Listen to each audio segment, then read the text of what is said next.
Poisonrana. Hello. Hello. Braden Herrington here with Davie Portman for Poisonrana Live. You found us in whatever podcast app you're listening to. Hit that 5-star review. And it's Sunday, August 17th, 2 p.m., which means we are live on youtube.com/@PoisonRanaPod. Hello, YouTube room. How are we doing?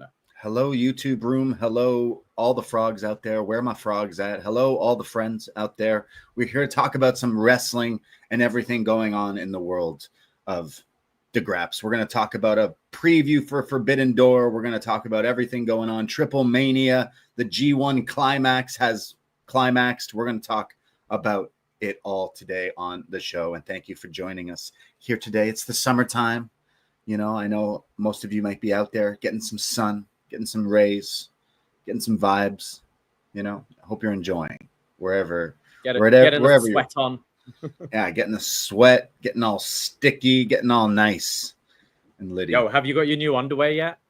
I haven't tried it. I haven't put them on. I got them, but they're pretty good. I can't remember what show we were talking about that, but yeah, it might be the World Champ exclusive, but we won't mention their name yet because they ain't sponsoring us. We pay for this stuff, but we both decided to invest in moisture wicking, fancy, expensive underwear. What did you just say? Moisture wicking? You heard. All right. Yeah. Okay. Right. Well, you clearly don't listen to enough podcasts because if you listen to podcasts, you know about the moisture wicking. I know about the Omaha Steaks Club, or Omaha, not Dollar Steak Club, Dollar Shave Club and Omaha Steaks. Dollar Shave Club, yeah, and underwear that hold your balls. Yeah. I'll try this underwear that protects the boys, and we'll report back. But wherever you are, whether you got boys or not, protect them out there. It's hot in these parts, so be careful out there. But how's your summer going? How you doing? Pretty good, yeah. Been busy with work. Work's been good because the Jays are doing well. Like, are the Jays going to do it this year? They're looking pretty good.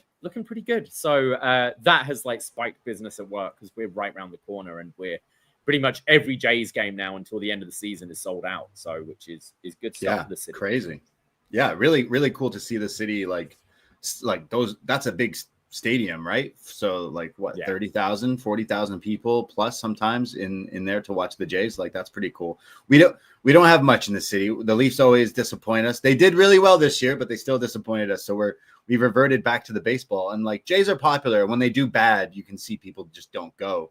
But when they do good, clearly the city definitely comes alive and supports. I'm the most casual, if that, sports fan. I like going to the games way more than watching on TV. But when it's playoffs and anything, it's way more exciting. But I always like to support the city that I rep, and seeing the Jays colors fly everywhere and stuff. I kind of want. I have the baby blue one, but I had a white one, and over the years it's just got so dirty. So I think I might go for the classic, what is it, royal blue kind of. I've got that one. I've got a Strowman jersey from when I first moved here, and royal blue.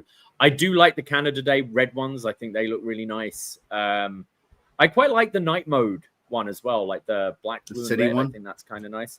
Yeah, I don't. I've never liked the gray. I think just gray looks awful. I have the baby blue one, and every time I wear it, it looks like I'm wearing pajamas or something. So I'm always I think I want the baby blue's nice, white's nice, but gets dirty. I've got my white Shane McMahon jersey, and there is a coffee stain or something on that just won't come out. Yeah, that's what happened to my old Jays one. So I'm oh man. So I'm going to Tokyo, and they love baseball over there. So if I walk around with a Jays jersey, people were sure to.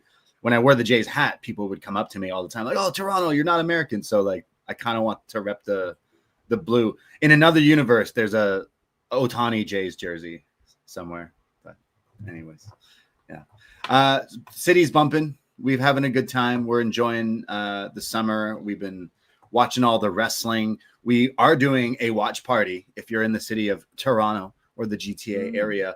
Next Sunday, Forbidden Pour shall be poured. The Forbidden Door at Wide Open near Spadina and Queen Street, Spadina in Richmond. we are doing a little party where we're going to watch some wrestling together. Go to poisonrana.ca or follow us on any of the socials for links to this event, because we're going to be hanging out on Sunday at afternoon party, a watch party that doors at noon, because in the UK, Forbidden Door is happening. The time difference makes the show start here at 1 p.m. That's right.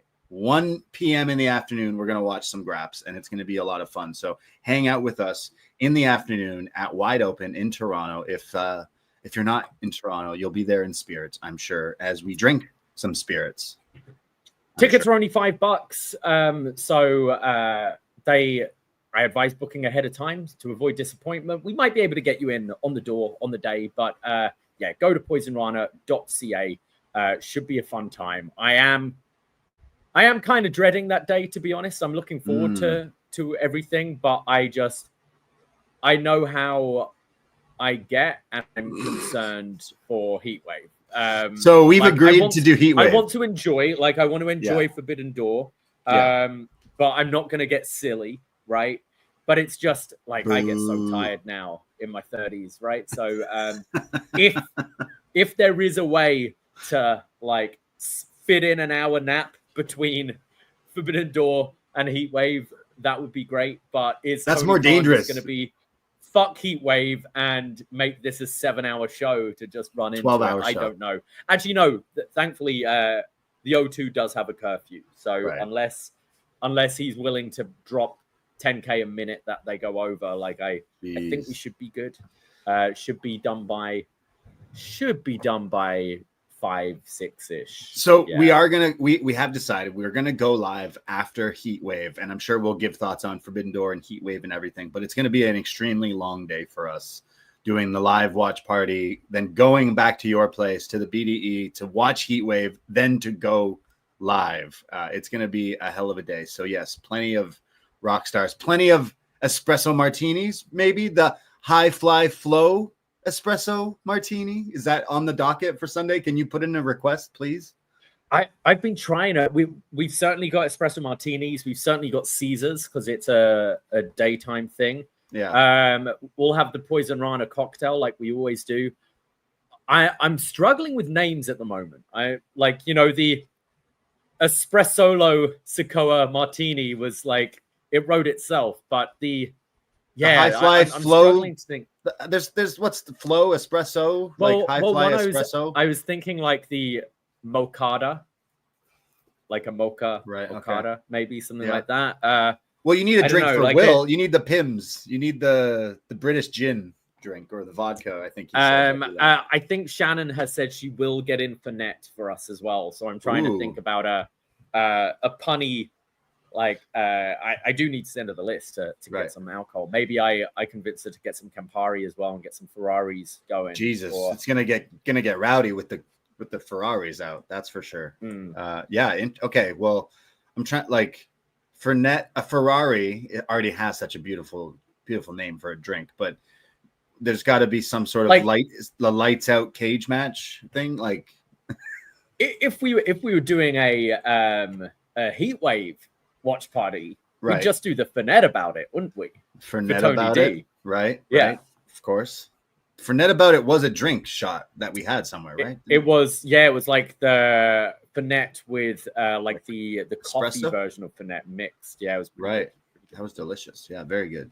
Well, hopefully you come up with a few of these cocktails. If she's already got the espresso martinis, then that's good. The Fernet is a bonus, but yes, we like to have, and then you got to think of some things for All Out. You got to think of some more cocktails coming up, because if you follow this space, if you're in the Toronto area or thinking of visiting the Toronto area for All Out, September 20th in the city, follow this space and follow Post Wrestling, because we will have some announcements on a little bit of a tailgate, a little bit of a pre-show hangout.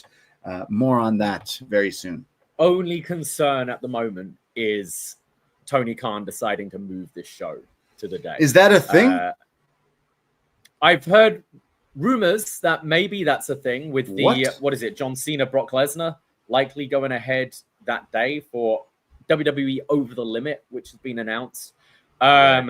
So At the moment, yeah, we are. We can absolutely confirm we're doing something during the day of All Out. But card subject to change. Like if TK decides to move this show to the early afternoon, that could throw things a little bit. 10 a.m. pregame at the moment. Yeah, brunch. Yeah, mimosas, Caesars, coffee. We'll just go to HTO Park and just booze there, right? Just a gallons of Tim Hortons coffee and everyone pouring liquor in it and drinking on the beach. I can't believe that's a thing. I hope it's not, but I understand with what like the whole going up against counter programming. But the only time they've done the day version of a show was All In that we were just at, like Texas. They don't usually do daytime American they don't do that often. So maybe it's not the case, but I don't know. Like you're gonna get that show is gonna be stacked for All Out in September, obviously, like, with Edge and Christian aside. But like to book Cena and Brock, of course, that takes away viewers. But like I don't know, it wouldn't personally. It wouldn't. I know what show I would be watching, whether I'm going to the show or not. But yeah, I agree. But I do think for a lot of people, those people that haven't figured out alternative means and things like that. One is free and one is a pay-per-view. If you are if Cena and Brock is a draw to you, like it's not to me, but I can see why it would be to a lot of wrestling fans. Like it is going to hurt it. Personally, like I really like the daytime pay-per-view shows, and in a way, it kind of makes more sense. Think like NFL season, there's games in the middle of the day. Like there's plenty of games in the day, and with most sports really, like, and when it's such a worldwide thing, like having a show at 2 p.m. here is 7 p.m. in the UK, like 8 p.m. where you are in Europe. Like it allows so many more fans to watch it live, which, if you are looking to buy, like if the show's starting at 1 a.m. for you, do you want to spend that $30 to watch it? Or you can go, I'll just find it some other ways the next day. Whereas prime time for Europe at 8 p.m., you might drop that $30, right? And it's apart from when you're planning stuff during the day, like it doesn't really affect. It's a weekend. Like most people have it off anyway. So I actually kind of like that those daytime shows AEW have done in the past. So what time do you think, if they were again, this is all speculation here, that if they were to move All Out in Toronto Eastern time, remember, to what, 2 p.m. is what you're saying? Or I reckon 3 p.m. 3 p.m. I reckon. Wow. I reckon they'd want to cut into the beginning of Over the Limit, right? Right. So they'd run a 4 or 5 hour show like they usually do. And if Over the Limit's starting at 7, I think they'd want to be starting around 3 to eat away the beginning of that show. So our hangout in Toronto will either be a pre-show or a post-show hangout. Absolutely. Yes. Judging by if that is the case. Again, this is just us speculating. Would there be a chance that they would move that to just maybe like counter programming? I mean, counter programming with NXT we saw didn't necessarily work, but counter programming with Brock Lesnar and John Cena, that's definitely a more of a power move there than, power. Yeah, there's certainly a difference between counter programming with like, Miles Bourne versus Obafemi, like all respect to the two of them, to Brock Lesnar and John Cena. Exactly. So, I mean, we'll see. Either way, we're here in Toronto. We'll be at the show. We'll be going to the show, so it won't necessarily affect us. And I'm sure I'll try to catch John Cena, Brock Lesnar at a later date. But it's funny, this counter programming thing, and only possibly going to get worse with Wednesday nights getting a little crowded. Possibly, maybe. What if WWE does the ultimate cuck counter here? Hey, TNA, we're not going to buy you, but hey, what if you went up against AEW? Therefore, if you beat AEW in ratings or whatnot, we'll take claim for it. But if you don't, well, you're just TNA, and actually, you're just going. If there's any merit to these reports of TNA, we might as well talk about that now. But there are reports that I think was it the president of TNA kind of basically said like this is something that's being talked about that might be done. I can totally see them doing that. I don't think it's really going to affect AEW too much, it being TNA. Sure, like you might cut a little bit into it. I think the main thing is at the moment, it's not necessarily to take viewership away, it's to take networks away, right? So I think AEW's TV rights comes up in 2027, I believe. Now, it looks like WWE are trying to have their like fingers in as many pies as possible, and especially if they get exclusivity like on these networks, it limits the options for AEW, right? And it limits the way you can compete and play different networks against each other. Oh, well, they're offering this. Okay, well, we'll offer this. If it's just Warner Brothers Discovery is the only really thing, what else does it leave you to? Like, I guess Amazon and Apple, I think they're still on the market, but it seems like that's maybe WWE's biggest strategy right now, is to just be on as many different networks and platforms as possible, which really limits the options for the other company. Now, when it comes to viewership, I don't think TNA is necessarily going to take a significant amount from AEW. But watching TripleMania last night, I think that would be a better move for WWE. A weekly AAA show on TV on Wednesday nights. I think that personally would do a lot better than TNA would do in that slot. Like if you were to put TNA against AEW, it obviously would take some attention and some eyes, because people would be like, oh, it's like a Wednesday night war thing again, and trying to look at what their show is doing. And of course, they'll have WWE people show up and whatnot. So it's not like it's a smart move for them if they're keeping, what is it? Keep your friends close and your enemies closer kind of. WWE just, you're staying in that cuck chair, TNA, but don't worry, you're going to make money. And like, it's clearly they're doing well. Like this WWE thing is working, but I don't know if too many, like the stink is still there for me, for TNA. And I'm sure it is for a lot of people. And every time they suck me back in there, I leave dissatisfied. Pause. But like, that's always the case with TNA. Now, I think if you were to do like a AAA NXT TNA developmental thing, like if you do cross promotions, I think it's a smart move for them to go against AEW, because you will get people like interested, but your AEW hardcores are still going to watch AEW. I'd think. For sure.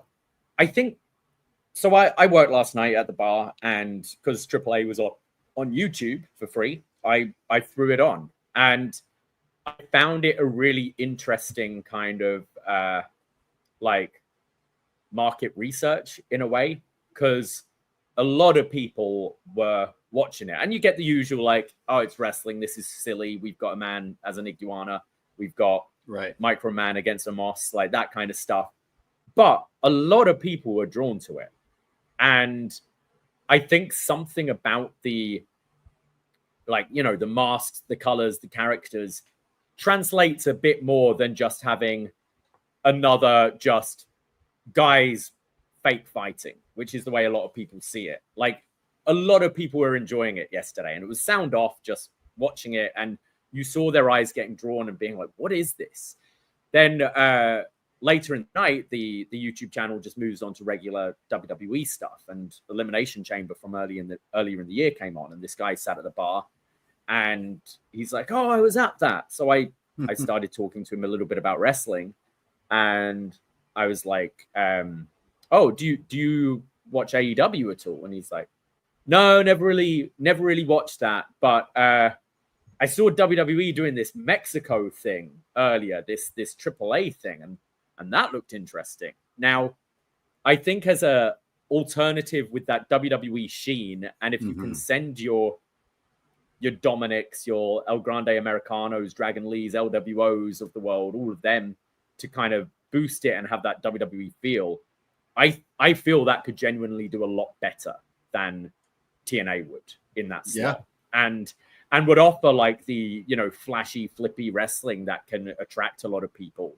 rather than just, Joe Hendry to your layman is just like a bloke in blue trunks throwing fake punches, whereas AAA, I think you can go, this is wacky. What is this? This looks crazy. Will they have? If I was WWE, show? That would be what I'd be putting my. Sorry, like a week. Like, would you say a weekly TV show? Yeah, do weekly TV, just an hour or something. Put a PC down there. Yeah.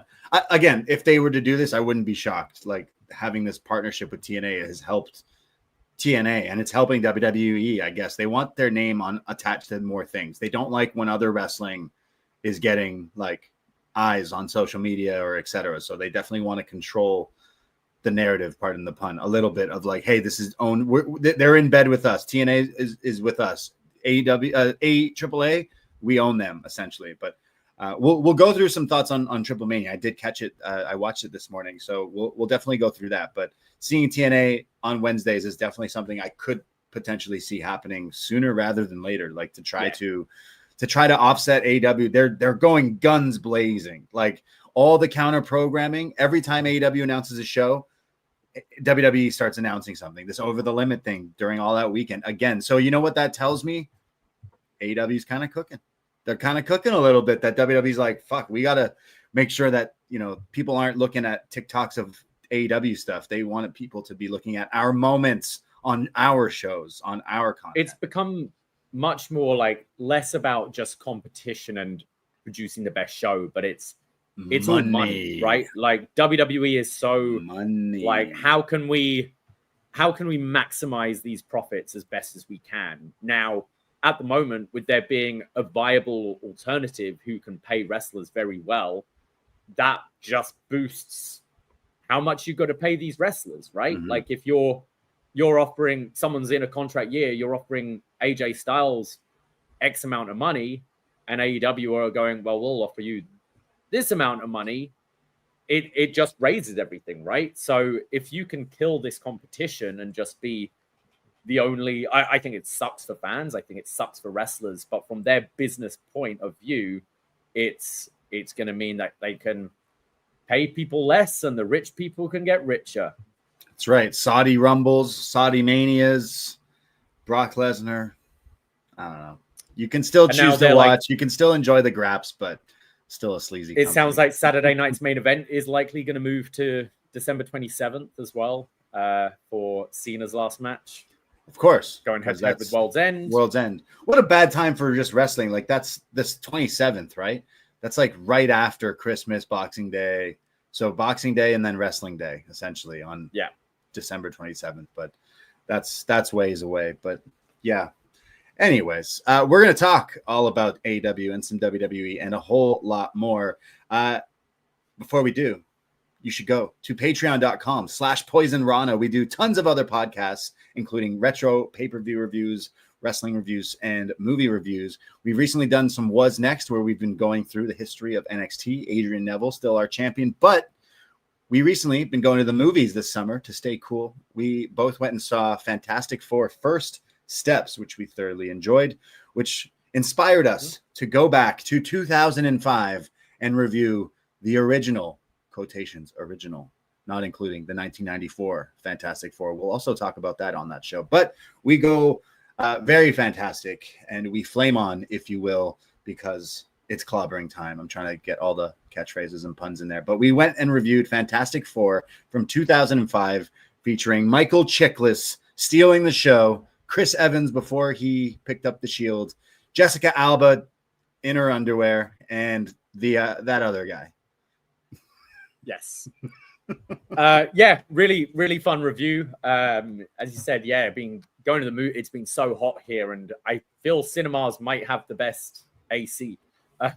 You're always freezing. Been seeing a lot.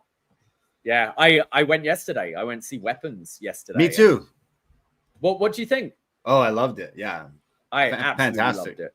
It's between I liked Fantastic Four, and I really think Naked Gun was my movie of the year, but now I think it's Weapons coming in, creeping in there and taking it. Definitely would recommend seeing this movie. I was listening to John try to tell Way about it without spoiling anything and try to sell it, and he probably spoiled it. No, he did. It was funny because I was listening to Rewind to Smackdown, walking to the movies. Yeah. And then I heard John go, I saw Weapons yesterday. And you were like, fuck, nope. Can't trust this guy. But it's funny because Way is going like, well, why is it called Weapons? And he's like, well, I can't really say because it'll spoil it. But But he tries to sell it by going, there's have you seen Field of Dreams? Because one of the actresses from Field of Dreams is in it. I'm like, what? John, just say Silver Surfer and Thanos is in this film. And the other wizard guy, right? There's a few Marvel people in this movie. I really love this. It's making me think though, like Halloween's gonna slowly creep up. Yeah. Aunt Gladys. I want to be her for Halloween. Yeah. Really? As soon as she popped up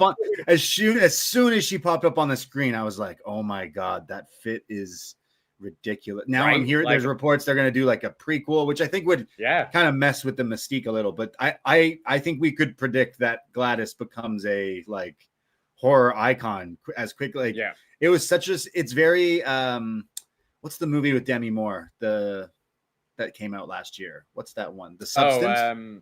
It's like The Substance and Barbarian and Hereditary all mixed together. This what is it? Zach Kreger, the director. Right. You know where he's from. You were my roommate for many years. I made you watch many sketches from Whitest Kids You Know. And this guy was in like he was in this sketch group with all these different guys, and he was always pretty funny. I'd recommend the Lincoln sketch where he's just like pretending he's Lincoln in a theater swearing and stuff. But there's a sketch in the show where Trevor, who's the main guy in the sketch show, has a sketch about this one guy eating 7 hot dogs a day. Trevor recently passed away. So Zach in this movie, when they had the hot dogs, there's 7 hot dogs specifically in it for his friend who has died. So it was a great little tribute there. But this guy is kind of similar to Jordan Peele, where he's like in silly, ridiculous, like kind of, dick joke comedy sketches, and then goes on to be like a horror, like icon almost. Like already this guy is on his way to make some. I mean, I'd say there were some pretty funny bits in this film as well. Like the ending, I felt very, very unsettled, but there was some funny bits in this film as well. But highly recommend that. Maybe it's one that down the line we'll do a review of, because I absolutely love this movie. Because I promised my girlfriend we would go see Freakier Friday, but then instead I was like, hey, I really want to see this one. So she's glad that we did, but Freakier Friday just looks so stupid. So it's like, I know it will come to Disney Plus in like 3 months anyways, but the nostalgia for Disney. But the movies have been good this year, I think. Like there's been a lot of different mix of stuff and everything. I'm still actually curious of seeing F1 as well. I still haven't seen it, I don't care for F1 at all, but I've quite enjoyed quite a few racing movies that have come out, and so that's on my list, maybe the next thing to see. But I've been impressed with the films I've seen in the last couple of weeks. The one trailer I'm seeing is this Austin Butler one, Caught Stealing, Aronofsky, right? This looks like so much fun, so I'm definitely gonna be checking that one out because I've seen the trailer and it looks good. And then The Running Man also. Aronofsky films aren't normally that fun, but maybe this one. It looks ridiculous. It looks funny. Like it looks like a comedy. They normally depress the fuck out of me, but they're good. He's a great director. What's the other one that's coming out? That one. I'm trying to think of what else there was. What did I just say? Was it Caught Stealing? And then there's something else. But there's a few movies coming out that I'm like, oh, okay, that looks pretty good. So it's Good Boy is one I'm looking forward to in October. That's talked about that briefly the day. Is that the dog one? The dog that sees his owner getting haunted, and it's from his point of view. Like it sounds pretty cool. Okay, yeah. And then there's the War of the Worlds with Ice Cube, right? Yeah, That's maybe I'll skip that one. I'm still waiting on that Shrek 5 being pushed back, so gonna have to wait a few years for that one. But anyways, there's our summertime movie review for everyone out there. Go see Weapons. Go see Naked Gun. But yes, as you said, on our Patreon, there's loads of movie reviews. We've reviewed so many movies that you can go and check out at patreon.com/Poisonrana. But next week, we're finally picking things up with our 11th episode of The Champ Is Here. We'll be joined by Kevin Hudson from the Geek Centric podcast to talk all about the summer of 2011. CM Punk's won the title. He's walked off. He's gonna go and defend it all over the indies, right? He's gonna put it in his fridge forever. Contract's gone. Yeah. And so we need a new champion. We have a tournament booked on Raw. We have Triple H removing Vince McMahon from power. And we have an impromptu match between Rey Mysterio and John Cena, building up to SummerSlam 2011. CM Punk, John Cena, once again going at it for the title with some shenanigans. This should be a fun review. It's one of the shorter reigns of John Cena, which I'm kind of excited because we've had some meaty episodes in the past. But Go over patreon.com/Poisonrana. I have thrown up a feedback thread, which includes all the links to all the relevant segments on Raw that builds to these moments. So go and check that out. It'll be an easier one to catch up with this month. And we're recording that this Wednesday. So get in your feedback, guys. Absolutely. Yes, definitely looking forward to this. We go through all the episodes that we've done chatting about John Cena's title wins, title reigns, and everything in between. And this one will be fun back to watch Cena just really be a heel to Rey Mysterio. Like, hey, I'm glad you won the title, but I want a shot right now, and then just beats him for it. So yeah, definitely looking forward to that. Dante in the chat saying, I mentioned the Running Man. That was what was on the tip of my tongue. Yeah, the new Running Man. I think maybe closer to, I think we're going to have to get Brandon from New Jersey to join us for the original Running Man, Arnold review. I think we're going to have to do in a couple months leading up to that. That should be a lot of fun, but looking forward to that movie too. That's this is it Glenn Powell? Yeah. Okay. I like that dude. I like that guy. I took a Pedro Pascal. It's going to be one of the two, right? Yeah, they're in everything. Yeah, Pedro's definitely in a lot more, but I like this. I like Glenn Powell. I liked Twisters. Thought it was pretty good. So patreon.com/Poisonrana, $5. You get all these podcasts, so many different shows, the superhero reviews, movies, wrestling, everything is on there, and so much more. But we can talk about some wrestling because next week we're going to be doing Forbidden Door. We're going to be watching Heat Wave. We're going to be going live right after that. So we'll probably, obviously not going live during the day next Sunday because we'll be watching AEW, but join us live after Heat Wave. Maybe you're crazy like us and you're going to spend your entire Sunday watching wrestling. If you are, then join us right after on Post Wrestling for a rundown of everything. I know John and Way will probably be live at some point as well, but we will be going live. They'll be doing their Forbidden Door review. We won't necessarily be alive, but we will certainly be live talking about NXT Heatwave and give our thoughts on Forbidden Door. Absolutely. Very excited. Should we start there today? Well, sort of start with a bit of a preview for Forbidden Door, some AEW's chat. Let's do it. Yeah, absolutely. How should we do this? Shall we kind of go through the card and then talk about the relevant segments from Dynamite and Collision that relate? Absolutely. Awesome. So for Forbidden Door taking place, I know you were just back home in the UK in London a few weeks ago, and I know you went to Oasis, and I'm sure you were like, do I go? Obviously, Oasis, Reunion, Wembley, Forbidden Door, and O2 was probably like, oh, because it's. I'm sure this is going to be a great environment. I'm sure this crowd is going to be loud in the O2 in London. Like it's potentially going to sell out at this point. So it's looking like it's going to be rabid, I suspect. Well, think about it. Yeah, like this is a closed roof arena, but it's one of the bigger arenas. It is pretty massive. And you know what UK fans, European fans are like. I think it's going to be, especially for an AEW, like AEW is your diehards, right? It's your sickos, if you will. So I think the atmosphere for this show is going to be electric.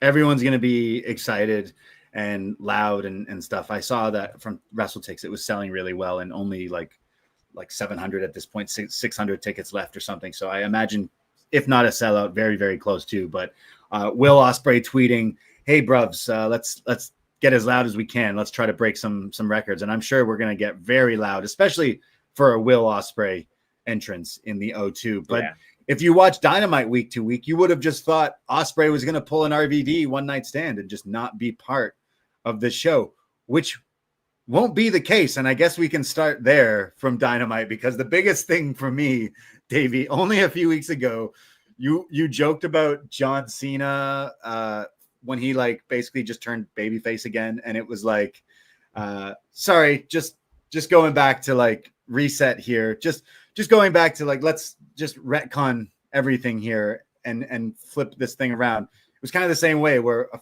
few weeks ago it feels like Will Ospreay was like, yeah, bruv, like I'm injured, I might not be able to wrestle, I don't know when I'm gonna come back.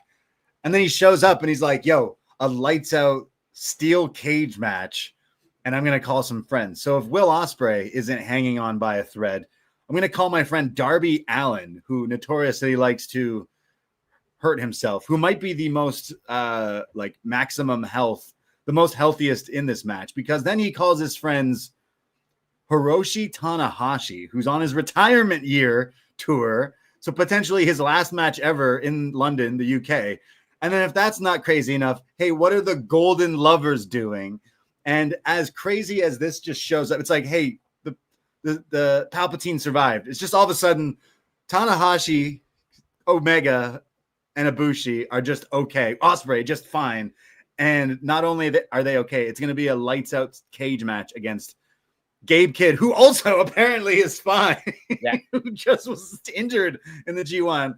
And then the Young Bucks, Moxley, and Claudio. So this is a 2K video game matchup, and I don't care whatever else is on this show. You had me at bruv, because what the hell is this? I am so excited, but very nervous to see some of these gentlemen in this match.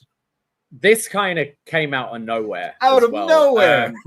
Now, Ibushi's like, posting is like, I didn't even know about this. What? Oh, I guess I'm in this match. I will say, I think if anything's ever justified the lights out stipulation, it is this, because realistically, there's no way like 6 of these wrestlers should be cleared to wrestle. But it is one of those things where, you know, it's in a way, sometimes these plunder matches can protect. You can limit the bumps and stuff like that. Now, I think Ospreay, as much as he probably said, like, yeah, I want to do London and then try and fix whatever I've got going on.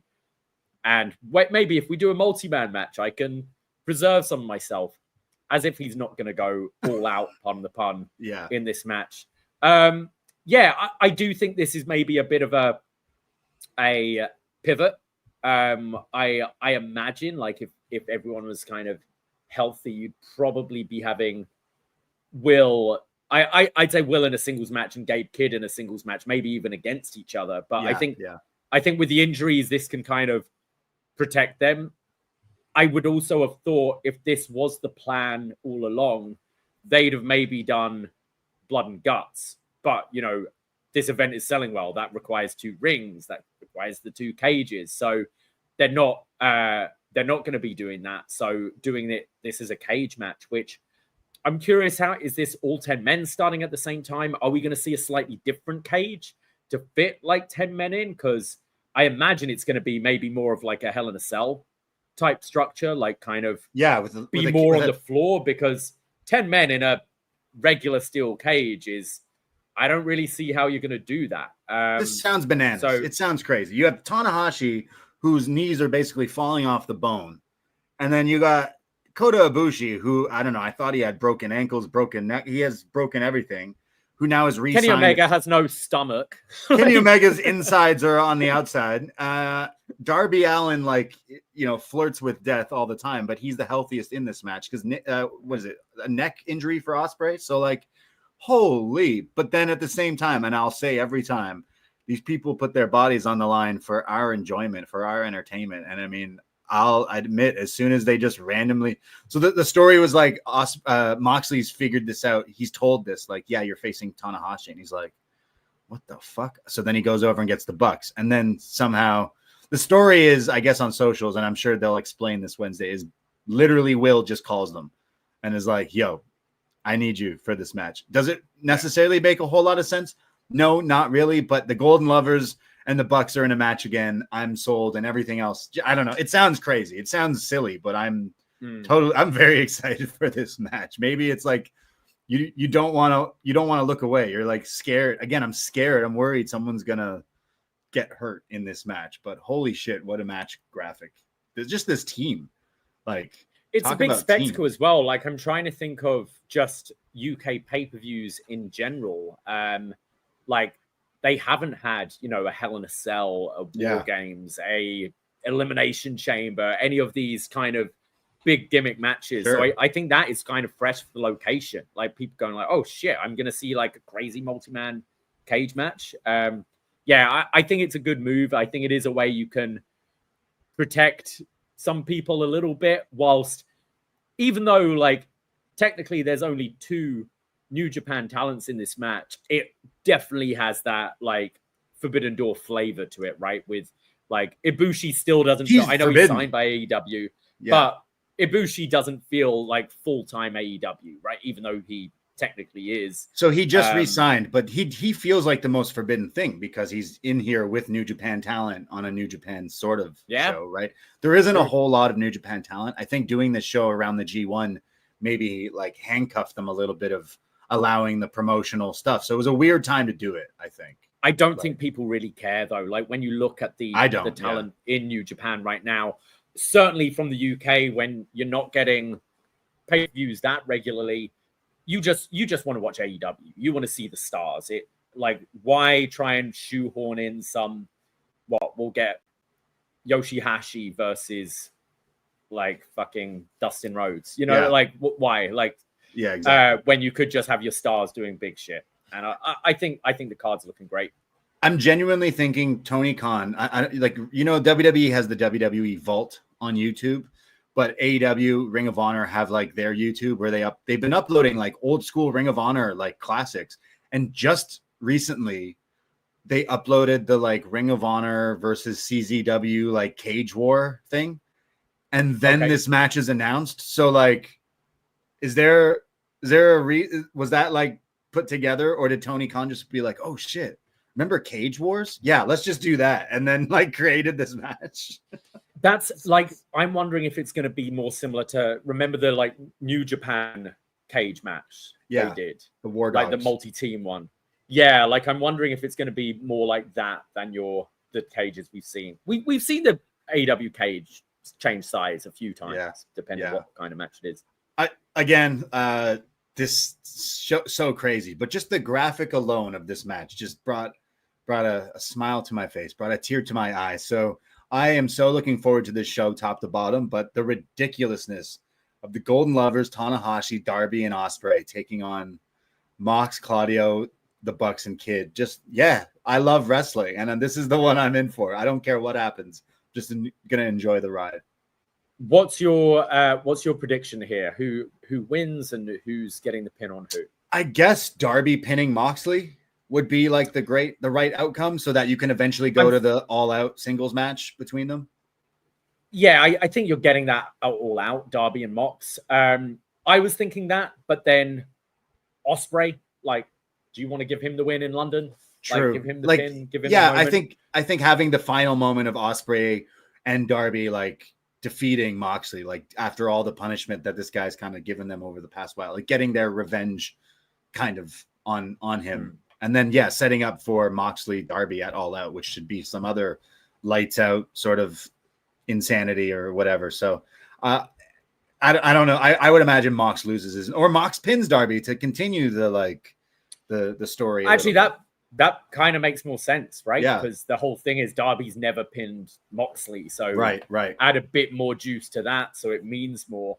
I either see maybe Ospreay pinning Gabe or Mox pinning Darby.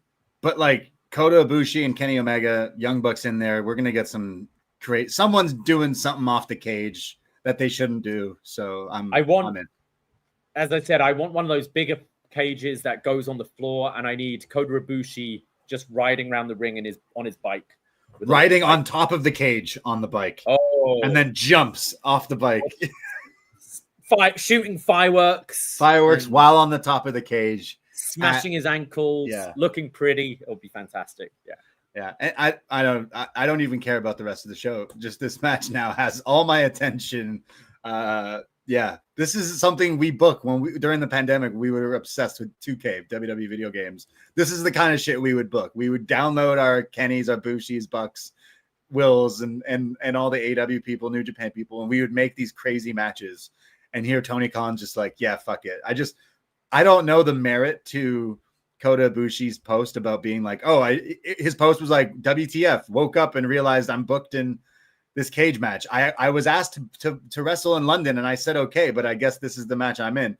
Is it like, dude, they were trying to reach you for like a while and you just didn't like pick up your phone because you're Kota Ibushi? You're like Bill Murray or something? Or is this just legit like, hey, by the way, you're in this fucking crazy match? And he's like, yeah, that's just another Saturday for me. I'm fucking Kota Ibushi. So the mystique of Kota Ibushi hopefully continues. I'm very excited. I hope I'm not let down, which there's a potential. There's some, fuckery in this match, but either way, I hope it leads to some good like matches falling out of this, right? For All Out. Obviously, we're here in Toronto. That's going to be big. Could you do Ibushi versus like a singles Ibushi?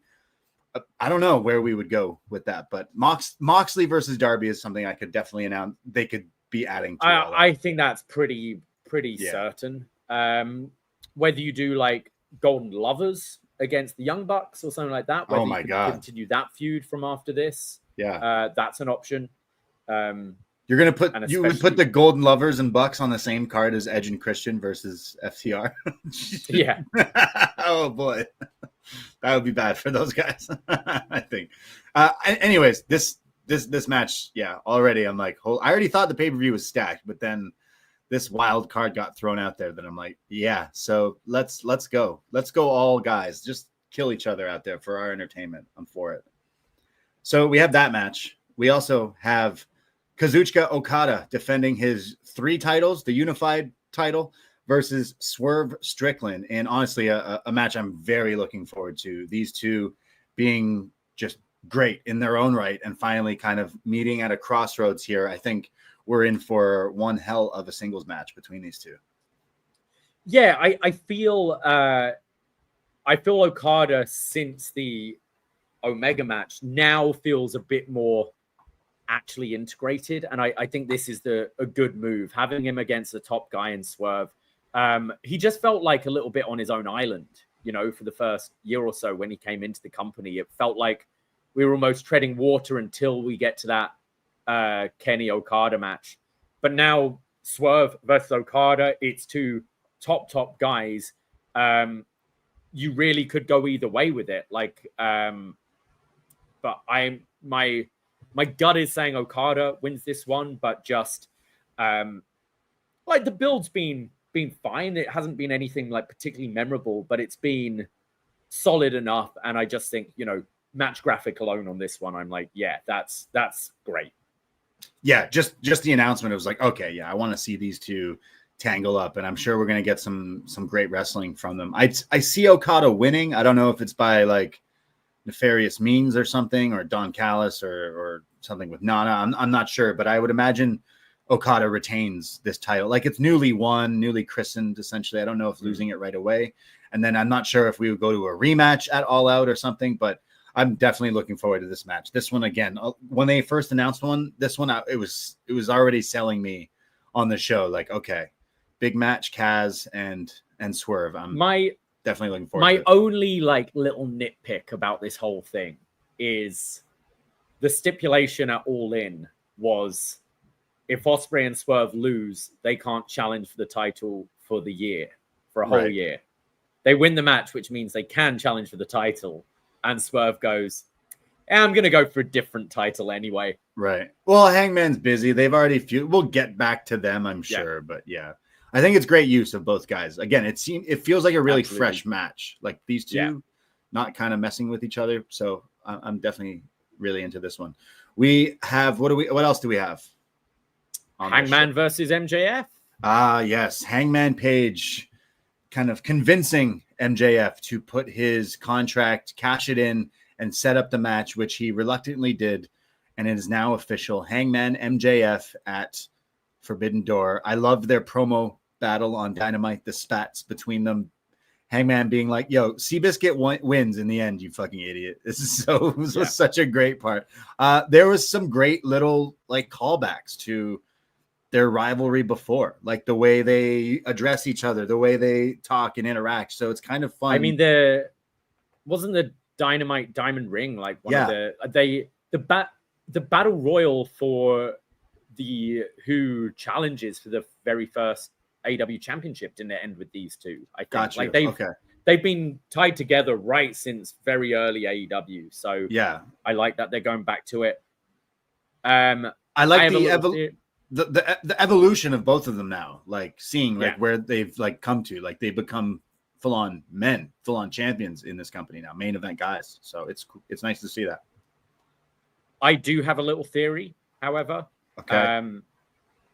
because the whole Christian Cage contract thing, right?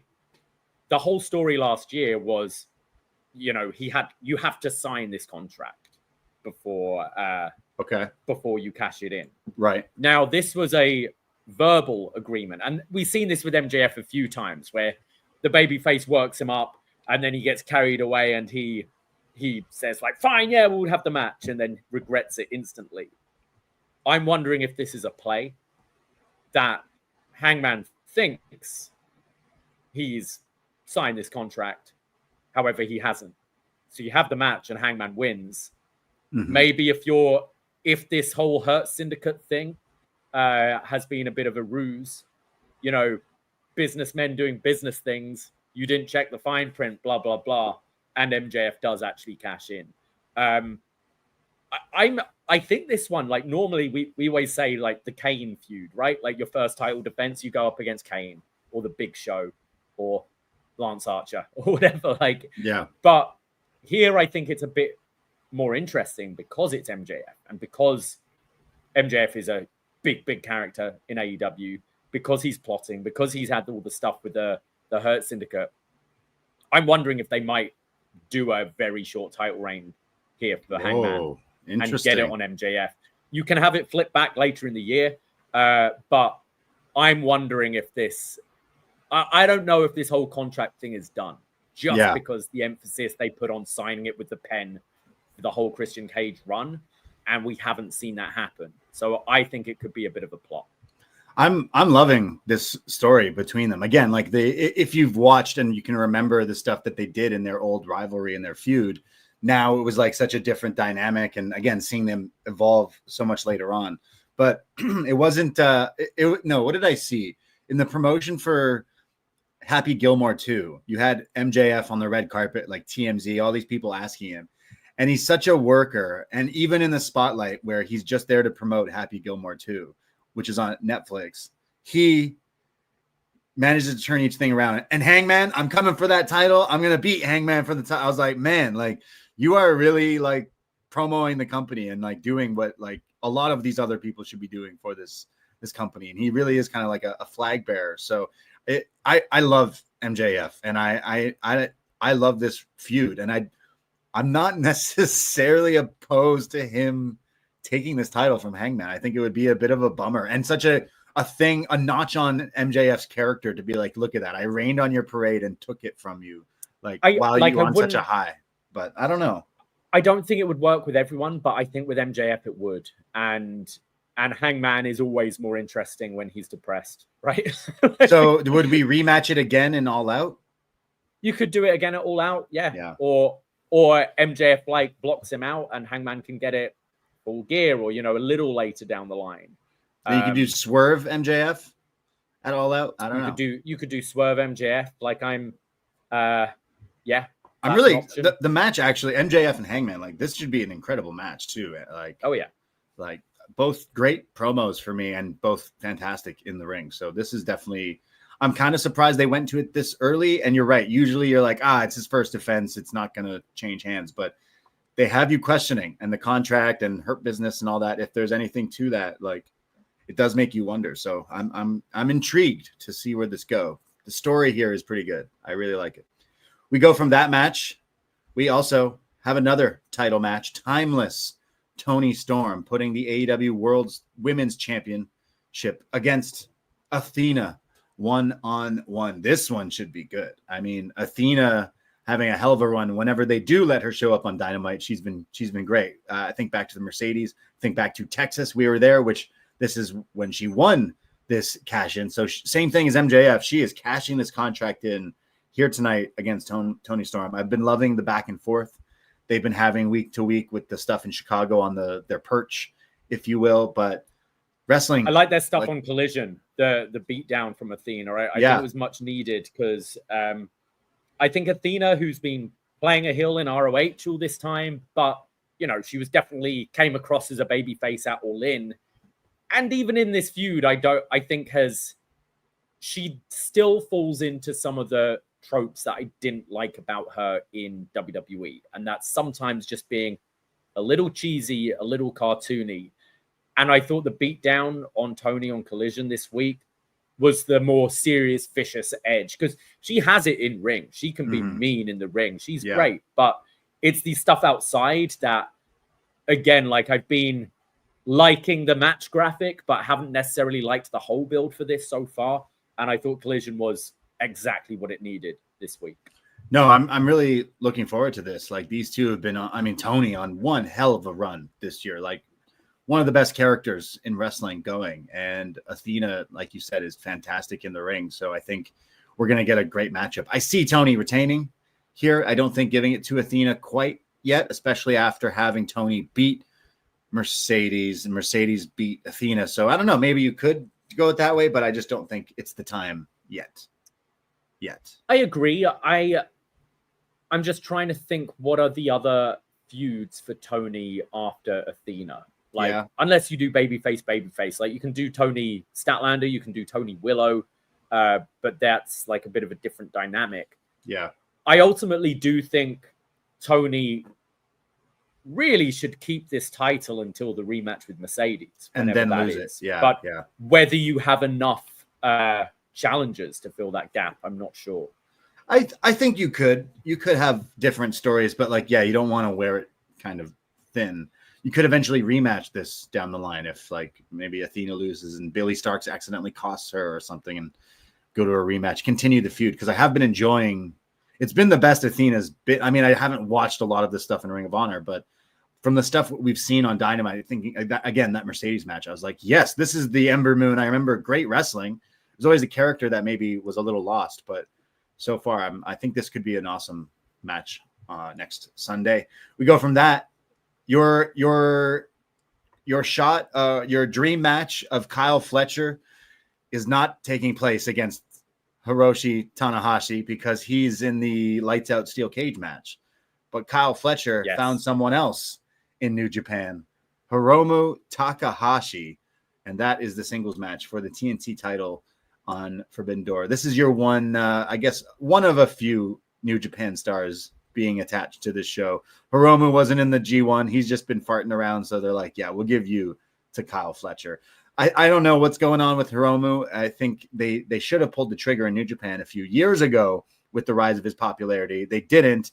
They keep him as a junior. It's like rinse, recycle a lot of the time with Hiromu. He hasn't necessarily been like on fire or talk of the town. So hopefully we can pull out a fun match because, I mean, he's usually really good, and so is Fletcher. So maybe a bit of a sleeper match here could be fun, but obviously Fletcher retaining. Oh, I think the match is going to be awesome. I don't know what it is with New Japan and Hiromu. Is it just from the, when he had that momentum a couple of times, the real serious injuries that they feel like they can't go all the way with him? Yeah. Because, I mean, we've been saying for maybe 5 years he should be elevated to the heavyweight division, right? Yeah. And just hasn't been. I like the match. I think Kyle Fletcher could be people's shout for Wrestler of the Year this year. Like, I think he's had an absolute hell of a year. And Hiromu, we've seen him kill it before. I do find it funny, the bad faith accounts on Twitter being like, who? It's like, I'm pretty sure most people who watch AEW got into it because of New Japan and stuff like that. And fucking who cares? Just watch the match. Like, how many times have there been call-ups from NXT and people don't watch NXT? And it's like, oh, who is this guy? I don't know. Watch the match. Yeah. You watch TV shows and a new character arrives. You go, oh, well, I didn't know him from any other show. It's like, yeah, well, let's tell the story. Watch the match. I don't know. But it wasn't a match I saw coming. I think, we were we were thinking Tanahashi or Takeshita.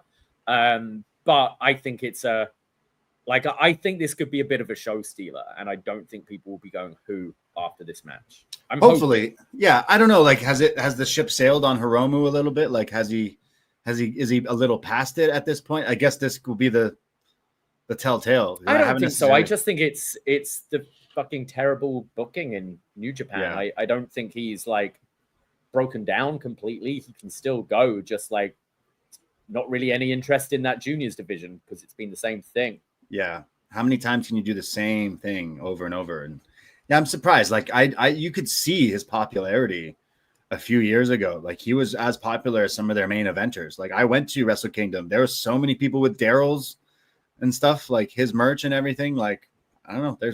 There's something there that they definitely missed out on. And maybe it was because of injuries and stuff. They were maybe scared to pull the trigger, but we'll see. I hope this isn't a banger of a match. Fletcher has been killing it this year. So definitely looking forward to this.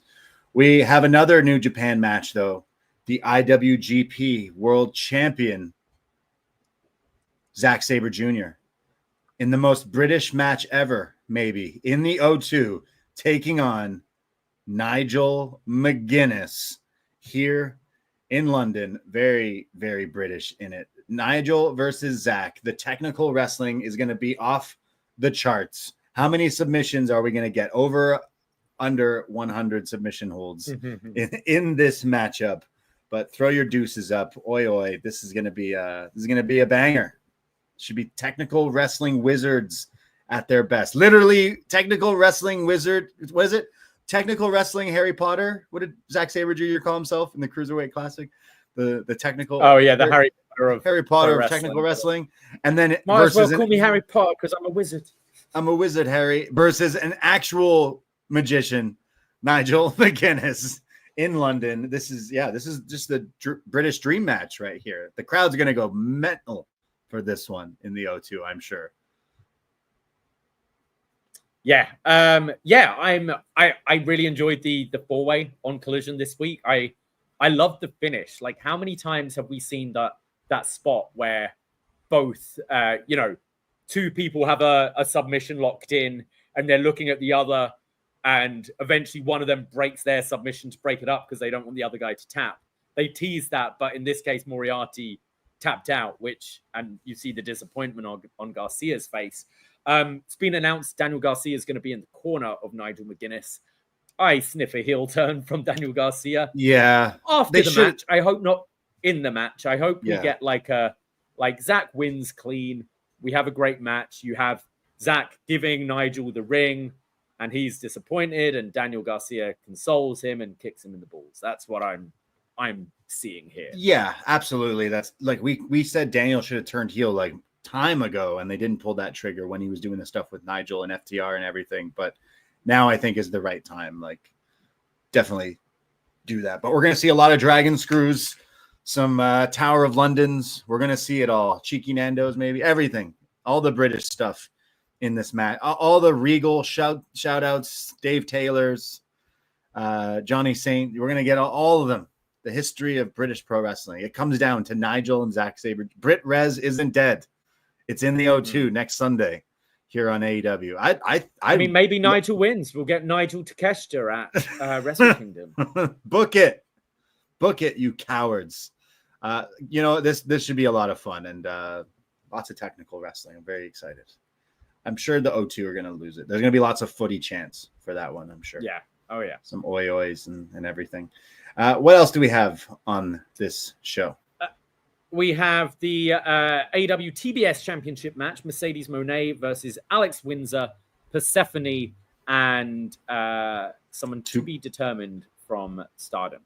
Yeah, I think they'll probably announce this on Wednesday. Obviously, we're recording this Sunday a week away, but a 4-way match for the TBS title. I think this could be pretty fun. Mercedes obviously having one hell of a year. Every time she wrestles, it's just a treat to watch. And I'm really into this Alex Windsor character. Like, this wrestler, she's very new to me, but ever since seeing her at All In, I was pretty impressed. And then week in, week out now, she's really good. So I'm actually really excited to see her tie it up with Mercedes, Persephone, and then To Be Determined, which I think it's someone from Stardom, right? So like what, Starlight Kid or or something. But this could be a really fun match. Like another sleeper where it's like right now we don't even know the fourth, but the 4-way matches, these women are definitely going to go out and do some crazy stuff. Obviously, Mercedes retaining here also. Yeah, I don't see at this stage it being dropped 4-way, no, but hopefully it will be a good match as well. Yeah. And then we have the Hurt Syndicate against the winner of Brodito and FTR. You know, part of me is like, hey, why don't you just do Brodito and have Brodito win the titles? But because, like, I don't know if Edge and Christian and FTR need the titles necessarily, but at the same time, like, wouldn't that be more special, I guess, if you have them winning the tag team titles? So part of me thinks FTR should win the titles. Yeah, I'm like, up until this week, I'd have thought FTR win because of the restraining order thing. Because like that, they kind of set up the restraining order that the only way like Ed will be able to get Cope will be able to get his hands on them is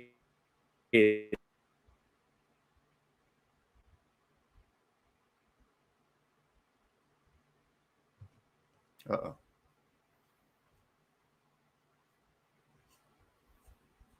Is it if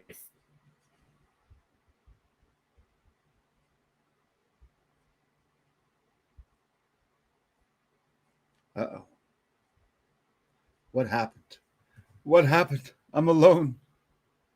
I'm alone in the universe. But oh, he's back. I'm back. Did any of that come out? I don't know. I didn't hear a single word you just said. Okay. I was just saying, like, it felt like this story was being built at first where with the restraining order that Cope wouldn't be able to get his hands on them at all. And therefore, Cope eventually gets his hands on them by working his way up and getting a title shot with them as champions. But they broke the restraining order thing this week, and Brodito are kind of hot. So, and as you said, do they need the title? Does this need the title? I think it would be nice, like Cope and Christian going for the tag championships one more time. But I could see them surprising and going Brodito with this. I think they've kind of caught fire a little bit. Maybe it's just me. I've just loved seeing them together. I love Bandito. He's on this crazy run. He's had such a good year. He's so impressive. And him and Brody King, they work together. And I'll say it every time, but we saw it live in Cleveland last week when we went to Dynamite. That 450 combo, it's the craziest double team move, man. Like the guy doing his dirty dancing flip up, sending him into the 450. Like, what the hell? So I kind of want them to go continue with this team, but I'm not necessarily sure that would be the route. But do Edge and Christian need it? Probably give them the belts some way, shape, or form for Toronto. So I guess we'll have to see. But either way, FTR versus Hurt Syndicate or Brodito versus Hurt Syndicate, both make sense to me. Like both sound great. In fact, what if they make it a triple threat? I know we just did that at All In, but like that would be a pretty crazy match as well. But I think we're seeing some tag titles change hands sooner rather than later. Yes, I think so too. I think Bobby really needs to be moved into the singles. I think they've done everything there is to do with these tag titles at this point. And I think Bobby needs to move towards the singles division. And yeah, I think you should be working to get these titles on Cope and Christian. Well, speaking of Cope and Christian, they reunited and it feels so good. On Dynamite, Cope and Christian, CNC, Canadian Club, as we're calling them, they reunited. They basically, they cut the crap. They just literally went, we know you don't want weeks of just teasing. Let's just fucking go to it. Just hug. Just fucking be boys again. That's what the people want. Why not? And I'm totally okay with that. Christian for the save now on Cope. The match is announced for the first time in years, meaning this might be the fourth decade they team up in. Edge and Christian, CNC, Canadian Club, taking on the monarchy. What's their names again? The matriarchy. Fuck, I'm looking at his picture. What's his name? Kip Sabian. And, yeah. And Nick Wayne here in the tag match. I think this is super cool. Obviously, I'm from Toronto. Edge and Christian teaming back up together, gearing for this all-out tag team match, I'm sure, which will be a huge moment for the people of Toronto. So definitely looking forward to that. It's fine. It's a side quest here with Kip Sabian and Nick Wayne.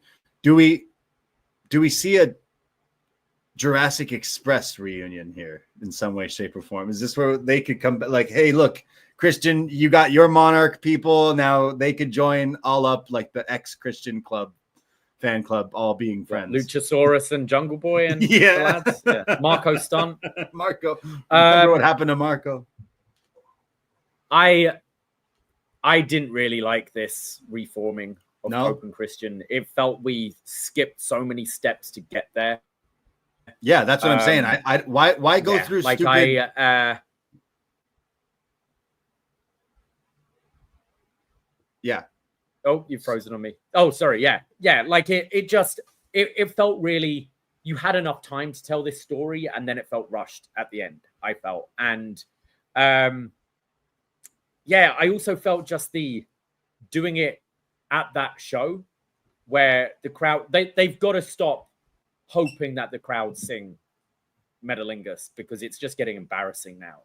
Because Cope stands there in the ring and you're hearing like 7 people sing it, and then it cuts to a guy doing, what we do, like bitter taste and something and we'll have it all behind, like clearly just not knowing the words at all. And then the hug, like part of me feels maybe you should have waited and held off and have the reunion in London where you're going to have a crowd who like lift that moment. But they hugged and it was like, yay. I don't know. It felt very underwhelming to me. I know. I really enjoyed them finally getting back together. And I think I don't want to see them keep teasing. Like, we know they're going back together. Obviously, they're going back together. So it was kind of like, yes, cut the fat, trim the fat of like weeks of like, oh, should I be back with them? Yeah, you're going to be back with them. He literally said he came to this company to be with you. So yeah, just fucking be with your friend. I am okay with them, because a gripe I've had of AEW stories is, the direction, and then they just like keep dragging it to get to, it's like, well, here they just went, yeah, we're friends again. It's like, okay, cool, great. We're friends because we're going to gear up and get into the story, hopefully, against FTR. Like, if you have FTR later in the night win the tag titles, then Edge and Christian come out and confront them, setting up your all-out match, right? Like, is that how we see that probably happening? Yeah. To get to that match. So I understand that, like, hey, they kind of just rushed through it. I agree, but I think it's probably for the best, just of like, I don't need to see Kip Sabian and Nick Wayne dragged out stories and all this. Like, no, just be boys again and go fight FTR in Toronto. Like, how do you think they're going to do their entrance? Like, are they going to get new music? Like, are they going to try and do a rip-off of their original theme? Are they going to be coming through the crowd instead of the Gangrel stage? Or yeah. Do you do the Brood entrance? I don't know. Like, okay, I think you would have Christian come out first and then Edge, and then they walk down to the ring with Edge's music playing. I think that would be the direction or the entrance there. And I'm sure Toronto's going to be nuts for this guy, like as they always are whenever he comes out and stuff. But pretty cool that we're going to get that, I think, in Toronto. And FTR versus Edge and Christian, that's awesome. Hopefully that should be the match that we go towards. Make it a TLC match or something. I don't know. Fuck it up. Get all gimmicky and shit. We love that. They need to use the hockey sticks, of course, as always they do in this city. But so there you go. Edge and Christian, CNC, I should say, taking on Nick Wayne and Kip Sabian. Obviously, we know who's gonna win that match. Was there anything else? Did we skip over anything on this? I think that's it. I think we covered everything. Yeah. I'm sure they're gonna add like 6 more matches by the time Wednesday rolls around. But whether there's like the pre-show, which I guess would start at noon for us, but like the countdown, the forbidden window, I guess. There, I'm sure they'll add some New Japan. Bushi's got to get on the show, so they're going to get him on. They're going to throw a bunch of other New Japan people on there. But this show, top to bottom, looks awesome. Really looking forward to watching this. And again, we're watching it at the bar, so it makes it even more fun, getting rowdy and reactions and people like every time we do these watch things, it's almost like we're were there with the last time we did All In at Wide Open, the UK one. People were doing the footy chants and stuff, so it was a good time, and I'm really looking forward to watching this. Yeah, it's going to be a great show. And I think things are really going to start picking up again after this show to build to All Out, which they always try and is always one of their biggest shows of the year. So like obviously next week, by the time we're talking Heat Wave and stuff after, we'll probably have a bit more of where we think the matches for All Out are going towards. But like MJF, whether Hangman, Mox, Darby, is there any other like match prediction? Edge and Christian, FTR, but is there any other things you think they would go or you want? Sorry, what did you say? Hangman MJF again? Is that what you said? Like just like spitballing, like guessing that would be something. But is there anything that specifically you would like to see or think they're going? Yeah, whether we see, I imagine we'll get some sort of payoff of whatever's going on with the Hurt Syndicate and MJF at Forbidden Door. Yeah. Whether they're actually aligned or whether they actually are against each other. So maybe we see something with that happen at All Out. Women, I'm not really sure where you go with that. Like, could you do Tony and Willow maybe? Or I don't know. Tony Alex Windsor or Athena Mercedes. If Athena wins, yeah, then like Mercedes, the rematch there could potentially be that. Yeah, I don't know, like a big women's match, multi-match, because like there's been the story of like all of them fighting each other. I don't know where we would go with that. Maybe Swerve Okada too, potentially. You would imagine Kenny Omega wrestles on this show, so maybe Golden Lovers and Young Bucks isn't a far cry. Yeah, actually, I would cry if I got to watch the Golden Lovers. I think that's a possibility. Or whether it's any sort of like trios match with them, you add someone else in the mix, or right? Yeah. Tanahashi. So what?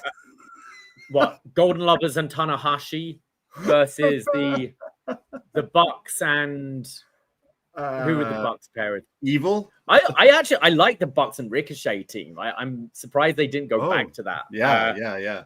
Me too. But Bucks and Gabe maybe or something like that, and then the Ops for the Trios Championship. I would love to see the Golden Lovers in Toronto. I would cry golden tears. So I'm okay with that if that were to be the case. But I would imagine Omega's on that show. I mean, it's Canada. The last time he was here with Ospreay, like people still in this city. You talk to anyone, they're like, oh, that. Whatever that was. The best is when you talk to people who were clearly dragged to AEW because maybe they thought it was WWE, and they're like, "Yeah, whatever WWE show where it was that British guy versus the Kenny guy. Like, oh man, that thing was crazy." I'm like, "Oh yeah, like it's crazy that match is like in Toronto history is like maybe the best bout that's ever happened in this city." Crazy to think.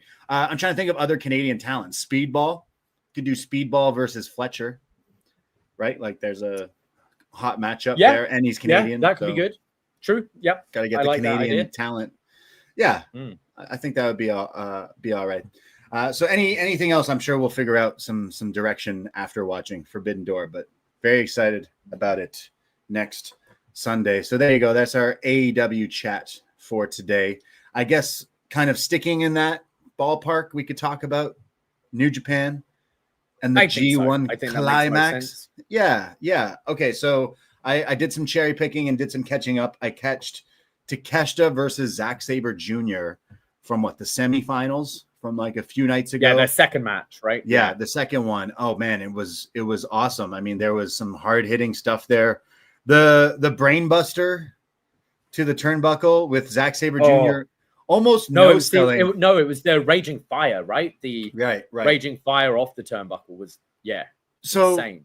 It's almost like he no-sold, but really was he just selling at that he was like legit concussed? Because he pretty much just gets up from this brainbuster thing, and then he gets up, but he's like out of his mind. Right? Like he's getting up, but he's like staggering, like which I buy. Like it delays. Yeah. No, I thought that match was awesome. When you get kicked in the balls, you don't feel it until like 10 seconds after, right? Yeah. That's when it like hurts, you know? I thought that was great. The Raging Fire, and then he beats Zack Sabre Jr. And then in the finals, the balance of New Japan is on the line. Evil versus Konosuke Takeshita in the G1 Climax 35 finals.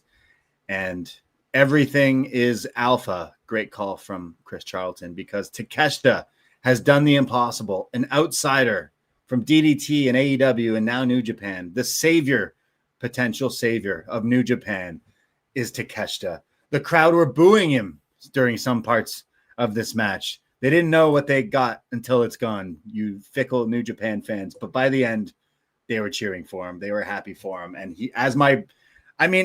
out of all the people in New Japan, my prediction of him winning wasn't necessarily that out there, because who else do they have in New Japan?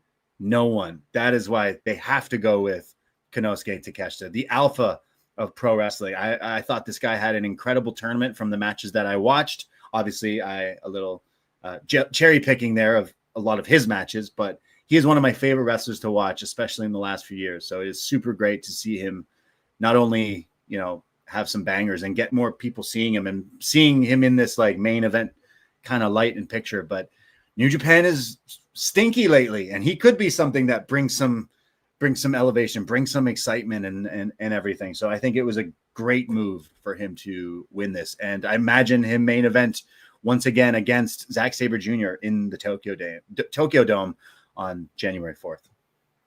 Yeah, I think it's the right move. If you're not pulling the trigger on one of your younger guys like Yoda Tsuji or whatever, this made a lot of sense. You've built up the story now. This is the rubber match at the Tokyo Dome. Yeah. Zack beat Takeshita. Takeshita beat Zack. Both matches were fantastic. I can't stand Evil. I hate all the House of Torture stuff. I did think, watching the final this morning, I kind of got why that was the way they went. I think Takeshita makes sense. He's the most recognizable name there right now from a North American point of view. He's been very established in AEW. Mm-hmm. He's been putting on the best matches in your tournament. But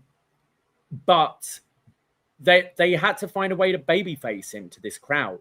And I think, yes, they could have gone with Tsuji and Zack at the Tokyo Dome next year, but they tried that with Shooter last year and it didn't work and it didn't draw.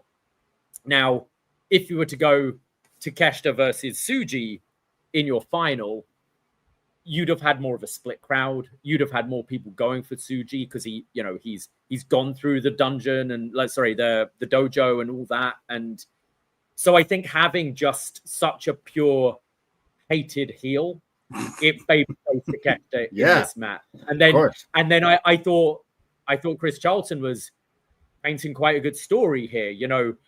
Takeshita represents everything that New Japan represents, but he's an outsider, whereas Evil is an insider and represents everything that's anti-New Japan.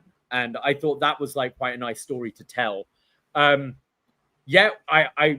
You shouldn't be in this position where you've got to go with that match as your final.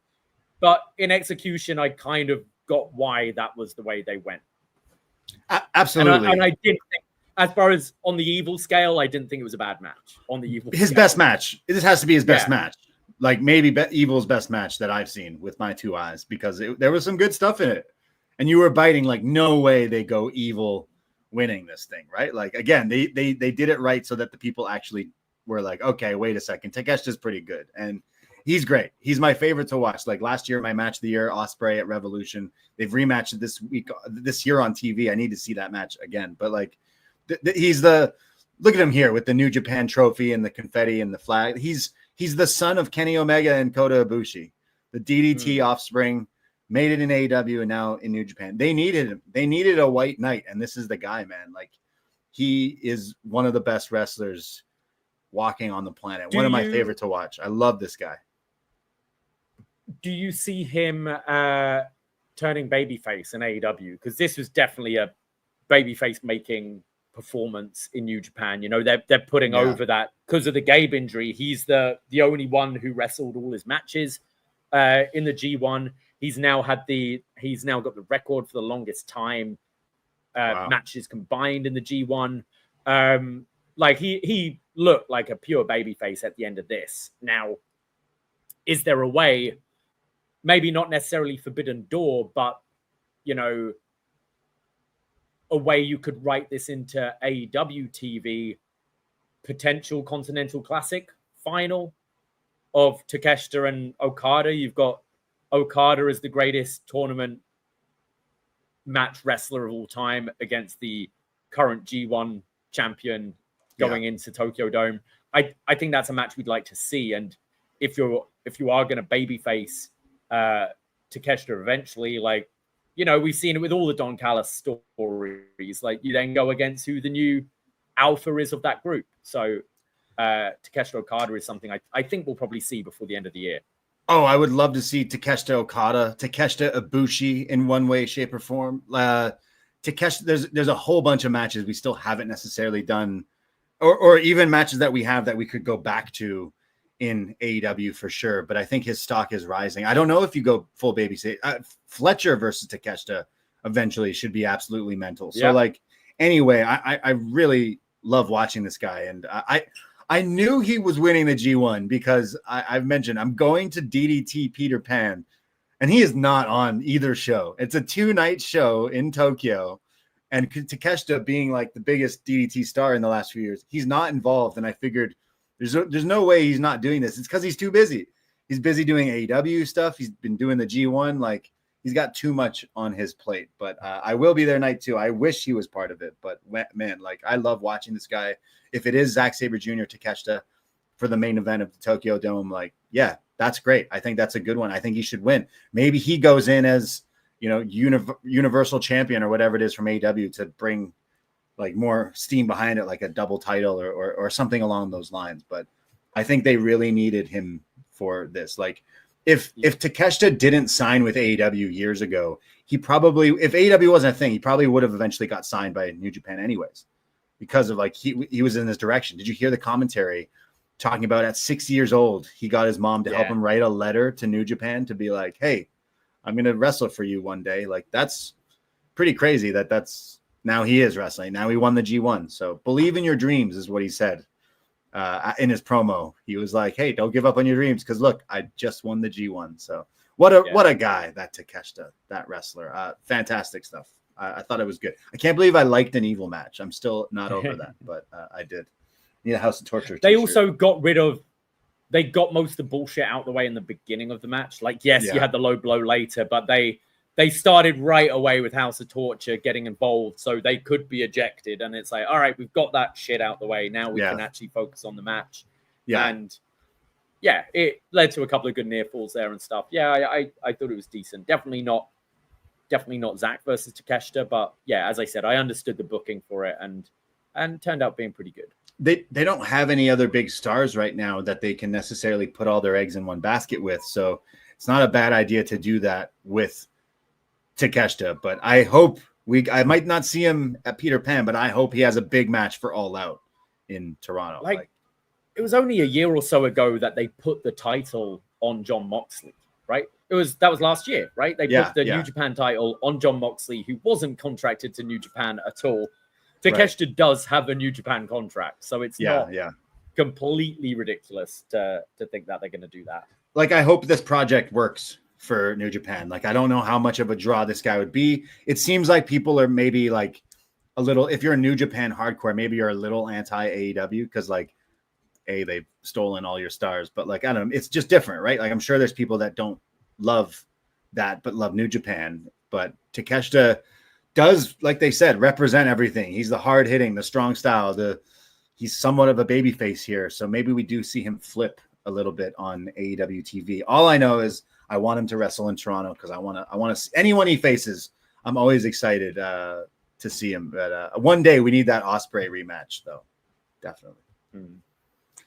So that was what was going on in New Japan G1 Climax. What about over here? WWE AAA presenting TripleMania, another free YouTube show. How great is it? WWE is just like, hey, look, this show's in Spanish and English on their YouTube channel, getting millions of views in like 24 hours, like lots of views on this. So way more eyes on some of the AAA Lucha Libre stuff than normal. And I think it's working with what they're doing with WWE and AAA and everything. Now that some wrestlers have t-shirts on WWEshop.com, pretty cool that some of these luchadors are now, getting paid, making that bank. I always like to see that. But you said you had it on at work yesterday, so did you watch the show? Yeah, so I was like, obviously it was busy at work, so I'm half watching, but normally I don't like if it's a WWE AEW pay-per-view, I don't like doing that because I do want to watch and pay attention. But I felt something like this, I could peek in here and there and get a gist of what was going on. And then I did watch the main event in full this morning. But yeah, I thought it was a really fun show. I did see a comment in the chat saying like AAA have now lost their violence going with WWE. Normally we get some sort of insanely bloody psycho clown. Yeah, exactly. Yeah. That wasn't on the show. But I thought it was pretty fun starting off with their kind of Royal Rumble just to get a look at all these crazy characters, which I think is AAA's selling point. It's just you're not getting the best wrestling top to bottom of the card in AAA, but you might get Omos versus Microman, and that's fine. This was my favorite part of the whole show. It was so ridiculous. It had the most.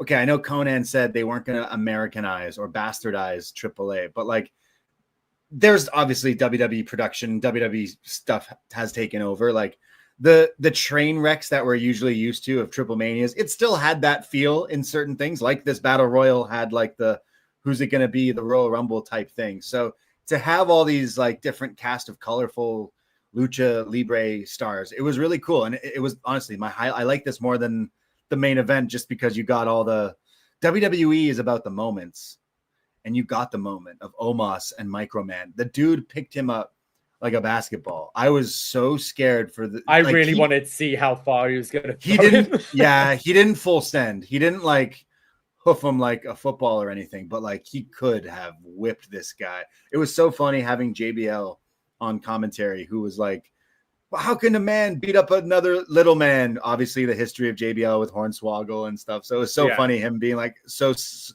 like, what an awful human being to attack someone small like that. But wow, this moment was hilarious. The crowd were going nuts. I'm sure it's already went super viral on social media and everything, but the size difference alone is insane.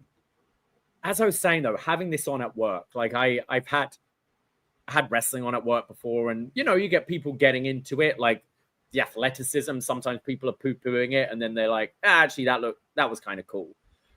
But something like this, it's so fucking ridiculous. And I think even more so with the sound off, where you're not getting commentary context or anything like that, and you're seeing like all these ridiculous characters, and then a guy will come out, La Parka dressed as a skeleton, followed by a guy dressed as a bull, and then Microman comes out, and then this someone in drag giant comes out, someone in drag, like all these different things, and people watching just going like, what the fuck is this?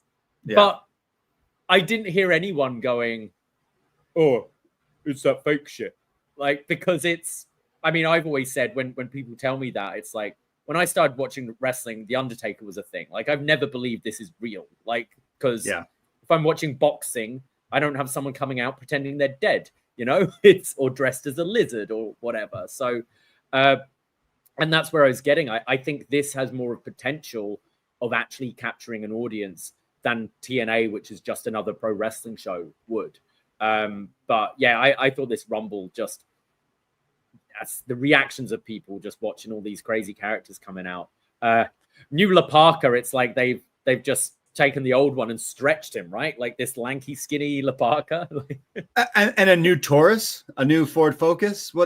Who's this guy? Well, no, I mean, this is the reason why Black Taurus is now Beast Mortos, right? Like it's similar kind of copyright, trademark, AAA, CMLL. So the Beast Mortos, who's also a lawyer, has been tweeting today about like, oh, there's lawsuits and stuff, but like, I don't know if he's joking around of maybe shitting on this new Taurus.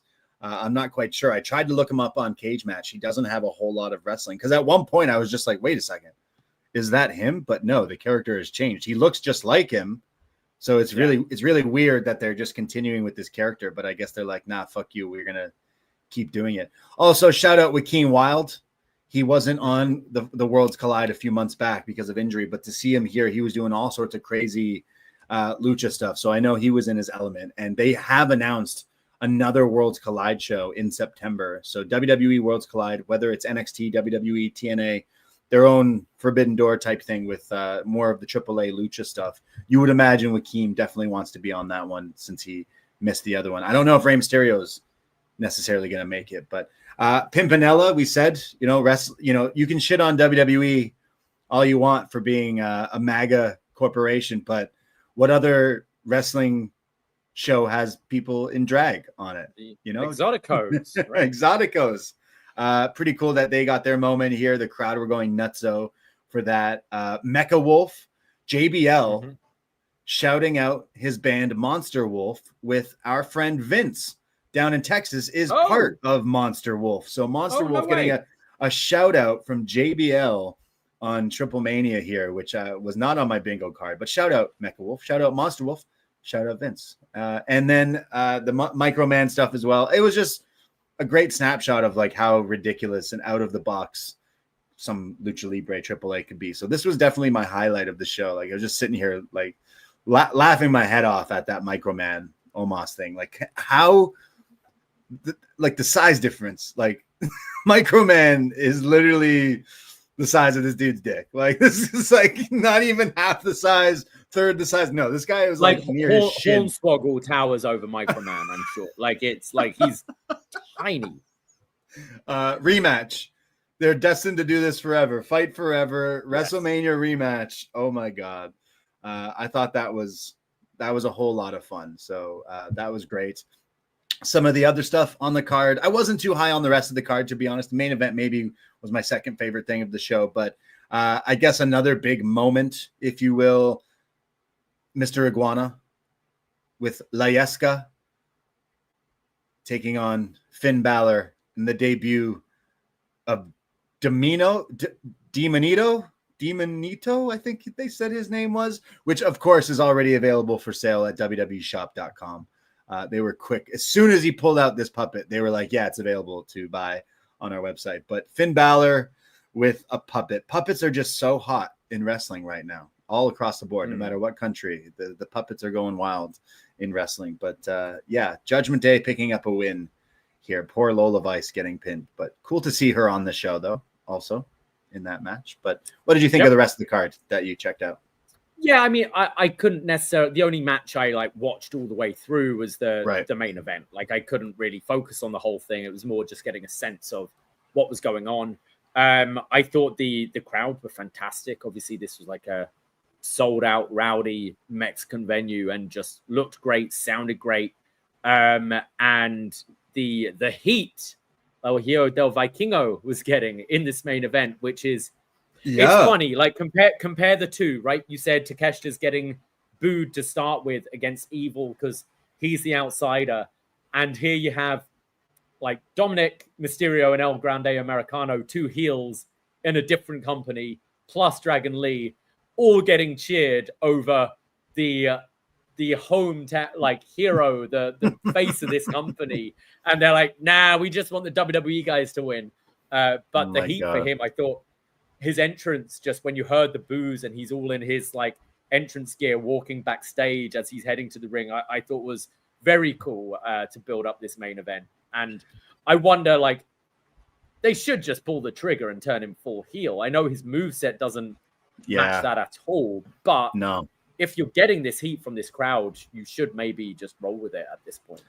Yeah, absolutely. I would imagine they should, because it's hard because his character is so flashy, cool moves and stuff. But why do they hate him so much? Is it just because he's like the poster boy or something? Like, what's the deal? Why do they don't like him? I mean, I don't know if they're pissed that Del Rio's gone, because like in their matches they were definitely cheering Del Rio over him, which is backwards. So, yeah, but I don't know. Yeah, I didn't mind the match. It was fine. There were some cool spots with the 4-way main event there. AJ Styles showing up in a lucha mask to cost Dominic Mysterio the Mega AAA title, continuing their feud. So AJ and Dom, which I'm wondering, would AJ win the IC title and then eventually put it on the line against John Cena, who's never won the Intercontinental title in his like final farewell tour? I wonder if we're going to go that direction. AJ Styles has been Intercontinental Champion before. AJ's been, but Cena hasn't. Oh, Cena. No, I don't think Cena's going after the IC title. He's got to get the Grand Slam, baby. He's got to get it one more title that he's never won. I think being the never seen 17's enough. Yeah, it'll feel weird. Him like his last title's the IC title. Yeah, I don't know. I think going forward with Dom, you could eventually have him win the Mega title. He said in a promo on the show against Ray, like, I'm going to be a better Mysterio than you ever will because you've never won the AAA Mega Championship. So one day Dom's going to be champion and then defend it against a title v mask against his father, obviously in Mexico. Has to be the route we go to. Again, I know, but that should be the way. But he's super over in Mexico. Yeah. He's super over right now. Just like the Dom babyface run is going to be interesting for sure. But we're maybe not too far away from it right now. But JBL on commentary. Oh my God, what did he say? Dirty Dominic Mysterio is like Nelson Mandela. He went to prison and then now he's become a beacon of light for the world. Jesus Christ. JBL is so funny on content. What I find hilarious though is I think there's 3 times, but I'm struggling to think of the third time. But the amount of times AJ Styles has flown to another country just to attack someone. Remember, he flew all the way to Saudi Arabia just to attack LA Knight. And I feel he did the same in Australia or something like that. It's funny that like this is now AJ's like secret gimmick. Like, I'll find you anywhere. I'll fly to the moon if I have to. I will find you and I will kill you. Yeah, absolutely. It's just flying. AJ's flying everywhere, but I imagine maybe he takes the title from Dom and then Dom can do more AAA stuff and eventually win that title. And go that route, like the Worlds Collide stuff. I wonder if the Mega Championship will be on the line there. Dom and Vikingo. You would think so, yeah. So it was a pretty fun show. Again, the crowd really made it for me. Seeing the loud characters, larger than life stuff, lucha stuff. It's always refreshing seeing like a snapshot of like other wrestling. Like, it's a whole other world, right? Like AAA being a whole other like thing down there, culture and everything. Yeah. So I can really appreciate it. And I would watch these all the time. Like if they keep doing these TripleManias, they just name everything TripleMania and AAA, right? TripleMania this, TripleMania that, as long as they're calling it that. But fun stuff from the Lucha Libre on TripleMania. What else should we talk about today? What else is there going on? I mean, WWE has always put out a lot of content, but I can't like SmackDown was very threadbare with like main event talent this week, and it was really a whole lot of nothing. You know, Sami Zayn saying he's going to be putting his chase for the world title on pause to go after the US title, which he's never won before. I can't say that particularly excites me very much. Having the, felt very house show sort of main event there with Jimmy and Jacob taking on the MFTs. Didn't do a whole lot for me. I thought Drew's promo was good. It's kind of, I guess Drew was the biggest star on this show, and it was go out and try and build this feud with no one else being here. But I like what they've been doing with Drew and Cody. I think it's been much needed for Drew to kind of get a bit of his edge back. The Claymore through the table last week I really liked, and Drew has always sounded good here. But yeah, I thought WWE really took a major back seat this week, where it was kind of a whole lot of nothing, I felt.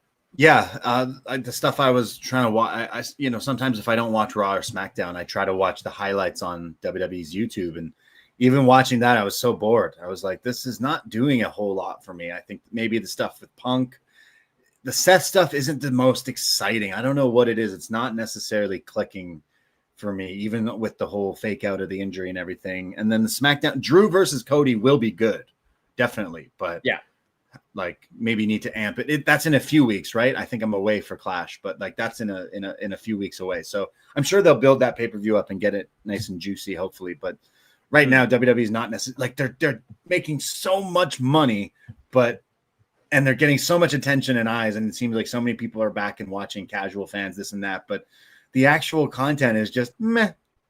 It's just there. It's just kind of like, oh, so it makes me as a wrestling fan go, okay, that's the TV show of wrestling. I want to watch the wrestling shows, and there's so much more out there. So it's like, apples and oranges to different people, and there's just I think it's and this was the issue with AEW for a while, was their stories just weren't particularly compelling, and I think WWE is definitely in that trap right now.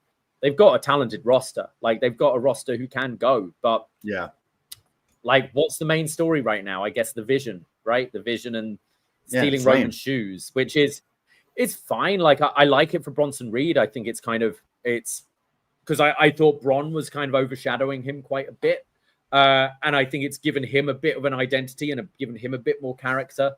But there's nothing that's drawing me in to, I got to see what happens next. And I think that's when, for me, wrestling's at its best.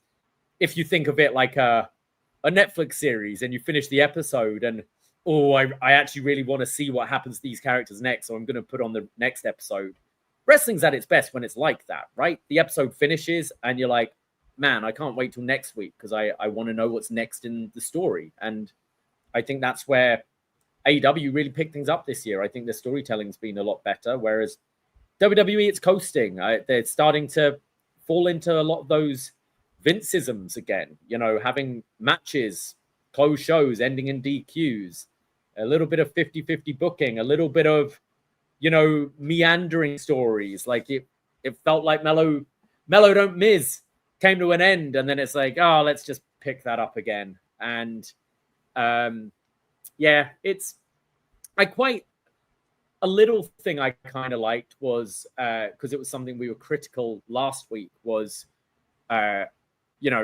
R-Truth being, if Cena's suddenly a good guy, well, I'm suddenly a good guy. So am I. Yeah. And this week it kind of made you think that, okay, actually, maybe he's doing a bit more of a split personality deal, or he's deliberately playing the old R-Truth character, because he showed a little bit of menace in his segment with Aleister Black. So, but like, who cares? Like, I mean, at the end of the day, it's R-Truth, but like it's the back and forth, the Mickey Mouse of like, okay, actually Cena's a baby face, and then he jokes around with R-Truth, and like they clearly had some plan with R-Truth, and then they backtracked, and then maybe now a split personality, this and that's like, no, that just sounds like I hate it. Like, and also just going back to things Mellow Don't Miz. Fuck's sake. Come on. Like, I ain't watching that shit. Like, that sounds brutal. Like, on top of that, you know what? While we're on it, let's just the hate is flowing through me right now. I don't know. The Karrion Kross stuff. Like, really? Like, we want Kross. You do? Are you sure? Did you watch the same SummerSlam match I watched? I don't know. It's been a long time, but years ago. To be fair, I haven't really heard the chants. Like, I think they were expecting their. We want Brock, right? Yeah, that's what I haven't seen a great deal clamoring for Kross coming back, but it is bizarre. Like, this is the guy you're going to fight for.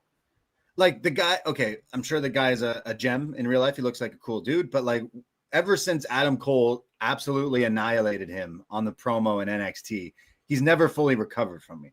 The fact that Sami Zayn and him had not one but two bad matches in the last few, and then they're like, "Is this a work? Is this a shoot?" I just don't really care.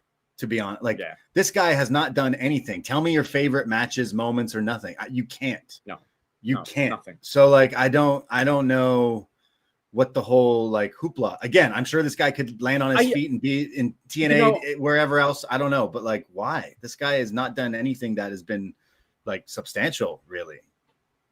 What I find interesting though is how maybe this whole Seth thing is having a negative effect on some of these people. Let's take him at his word. The interview with Ariel Helwani. Now, it is with Ariel, who is kind of in bed with WWE. Kind of. But yes. But let's take Karrion Kross at his word in this thing, where he's being very adamant. Like, no, this isn't a work.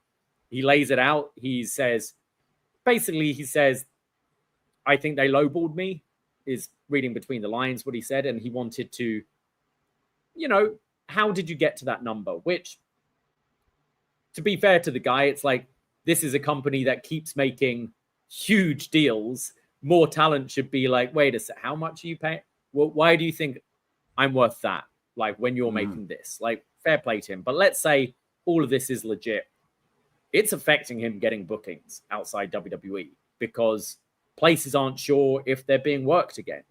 And maybe that is the danger of doing something like the Seth fake thing, where you are like lying to the media. Now you get at a point where you're releasing someone and they can't get work because, well, not a release, his contract expired, right? So he could work today if he wanted to. And he's not getting work because people are like, I think you're playing us. I think the company's playing us and you're going to show up on Raw next week. If this is a work, it's just like the Seth Rollins thing. It's like, oh, well, why? Like, why would you? So I genuinely don't think it's a work. I just genuinely don't care. Like, no, I want this guy to make sure he can make a living and do wrestling and stuff, because it's clearly what he loves to do. But like, I haven't necessarily been a whole big fan of this character since coming to WWE. In fact, I think he would be a whole lot interesting if he went elsewhere, back to Bloodsport, back to there's all these other things in wrestling. There's not scarce of places to go to and land on your feet. But like, he hasn't clicked at all since being in WWE, going back to NXT and all that, and the helmets and the theme song, the karaoke with Scarlett, like all that's like, nothing has worked.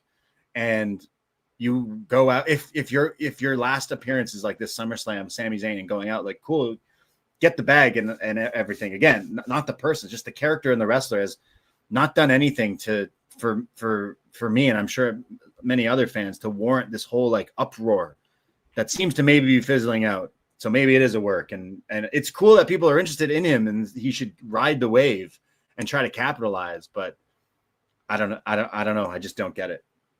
Of like the whole, like, oh my God, how could they do this? Like, there's a lot of people out there that, like, yeah, they're good wrestlers and they're good characters, but like, maybe they're just not like cut out for WWE right now. Like, maybe they do need to go to TNA or an MLW or wherever else in the world of wrestling. But like, on actual WWE TV this year, I'm not counting main event. I'm talking pay-per-view, Raw, SmackDown. It's the 17th of August. We're in the second half of the year. We're at the tail end of the year now. He's had 5 matches. And one of them was the Andre the Giant Memorial Battle Royal. He's had 4 singles matches since January. Like why would you, like, okay, he feels he got lowballed. And part of the package is, like, he said, like, well, it's me and Scarlett. We're an act. It's both of us. You're going to pay 2 wages and probably a contract increase, because that's what I'm assuming. He wanted more money than the last one as well. You're going to pay the 2 contracts for a guy that wrestled 5 matches and none of them were good. Why? Like, sure, the guy can cut nice promos and stuff. Get an agent. Go into acting, if that's the case. Honestly, I think I could see that. I think he would be good in that. Yeah. I could see him being a villain in like a CW DC series and absolutely. Shit like that. Like there's stuff, he does have a presence about him. I get why people who maybe don't particularly care about the actual in-ring stuff like him. There is something about him. I think his promos, he speaks very well. But the bell's got to ring, and this guy doesn't have the aura of a Roman Reigns who can get away with working 5 matches a year and getting paid a lot of money for it. Like, he's not good. That's totally, you can always, and as Evil Evan says in the thing, like, they didn't even have Scarlett wrestle. So like, Scarlett's not there as a wrestler. She's not much of a wrestler. Yeah. A classic valet, a bit of eye candy on the side for Cross. Doesn't particularly add a whole lot to the act either. It could have worked easily. Like, he's got a look, he's got the girl. He's like, in that Adam Cole promo, he says all these things that we're saying all these years later. Like, you got the smoke and mirrors, the gimmick, the title, the girl, but they're all trying to make you special, and you're not, essentially. So again, you can tell, like, we always give our honest opinion, and like we're saying, this guy's probably a nice dude who should probably get into acting because of his like spooky character and the promos he cut in the last year and everything. But when it comes to wrestling, like, I'm not necessarily shocked he's gone from WWE, because kind of stinked. And I didn't like watching him. So I think a fresh coat of paint would be him wrestling in the indies, in your blood sports. Like, who knows where he could end up after that if he continues pro wrestling, but end up wherever I'm not watching. Yeah. don't yeah, exactly. So don't come I'm sure there's not even a big uproar anymore. I think it's kind of fading out, like I said, but name me your favorite Karrion Kross match that doesn't include 5 other members of the NXT 6. Yeah, like, you know what I mean? Like, just that's the match that comes to my mind. And and I remember him playing his part in that. Like, but singles match, no, I can't. Saito suplexes, that's it. Yeah, TikTok. Pour one out. Karrion Kross. I think he'll land on his feet though. Like, absolutely. But still, So WWE definitely not necessarily. Like, I'm coming off the high of SummerSlam Night 2. I thought that was an incredible show, incredible big match with Cena and Cody, but they don't seem to have direction of where we're going. Like, obviously Brock Cena, if that is the over the limit show, we're gearing closer and itching closer to John Cena's final match. And what I was seeing in some reports, I haven't heard it from the horse's mouth, but some interviews, clips and excerpts and things are saying Cena agrees that the heel run was a bomb, that it tanked, that like it sucked. After the first promo, we didn't have anything. And that's why we just resorted back to it. And it's just like, man, like, create some better stories. The tribalism of WWE versus AEW is always the one thing I keep seeing or hearing from people is, oh, AEW doesn't tell stories, but like WWE's storytelling with this whole John Cena thing has been abysmal. It's been awful. Well, I think the difference is WWE fans don't get nuance at all. They need it like explicitly in it's spoon-fed to you like Campbell's soup. Exactly. Yeah. And I always say, like, these people who are like, oh, TNA can't tell, AEW can't tell stories, where's story or whatever, like, or I don't understand, this is so confusing. Like, God forbid, try and watch an HBO drama. Try watching Shogun. Try watching Sopranos. Watching anything outside of wrestling that is episodic, like, you'll be fucked. I'm not like, who's this new person? I don't understand. Like, fuck. I love wrestling full stop. And again, I will praise that I really loved SummerSlam Night 2. But when I do watch or try to watch stuff from Raw or SmackDown, I'm sorry, I'll just admit how I feel. I feel stupid. I feel like they are spoon feeding. Like, okay, now here's your ad for Minute Maid. Okay, now here's your match for this. And I don't enjoy watching it. Like, I can't sit through a Raw or SmackDown for the life of me. I'd rather stare at a wall. Like, there's some bad shit. Mellow don't Miz. Get out of here. Get out of here. No way, Jose. Oh, I miss him too. But yeah, so like, I hope they can step it up. The pay-per-views are still good. So like, sure, Brock Cena don't really have my interest, but of course I'm going to watch it. Of course, Logan Cena, I don't really want to watch it, but I'll probably watch it. So it is what it is, but they haven't necessarily been heating up. You wouldn't necessarily know that this is John Cena's last year because it's not been that great. Aside from that Cody rematch, I really hope they can like flip some things into gear. But I think people will be interested in Brock and Cena. I think like that is something your casual fans are like, oh shit, I want to watch that. I think that will be a draw. But WWE not necessarily doing it for me right now. But wrestling, there's so much stuff out there that you can watch. Your TNA Emergence, your MLW, your Ring of Honor, Bloodsport, New Japan, DDT, Lucha. There's so much out there. The world is your oyster. Or just go outside. Did you catch any of Emergence at all? I did not. No, I tried to see some of the results just because of obviously NXT, but I think it's going in the direction we kind of assume. So maybe I'll put on some of the stuff and we can chat about that on NXT TNA on Tuesday on Post Wrestling, the go home show for Heatwave next week as well. So yeah, next like probably the biggest news that I saw coming out of it was Sami Callihan retiring. Sami Callihan, yeah. after losing to Mike Santana. Trick defeated Moose. Hardy's retained against the Rascals. You know, I did see actually on at work, because TNA is on Sportsnet right now over here. So often I've got like, you know, Jays are playing or whatever, and then TNA comes on after. And there was what's the team, the Welsh boys called? You know, Mark Andrews and Noel Gallagher. Subculture? Exactly. It was them versus the Rascals, which looked like it was a hell of a match. And there were a few people at the bar being like, this is great. What's going on here? So got to shout out that match. Like if something transcends, you know, people that don't watch and there's no sound and people are kind of getting into it and the near falls, like I think that's a good testament to that. But I like the Rascals anyway. Like get them to NXT. Oh yeah.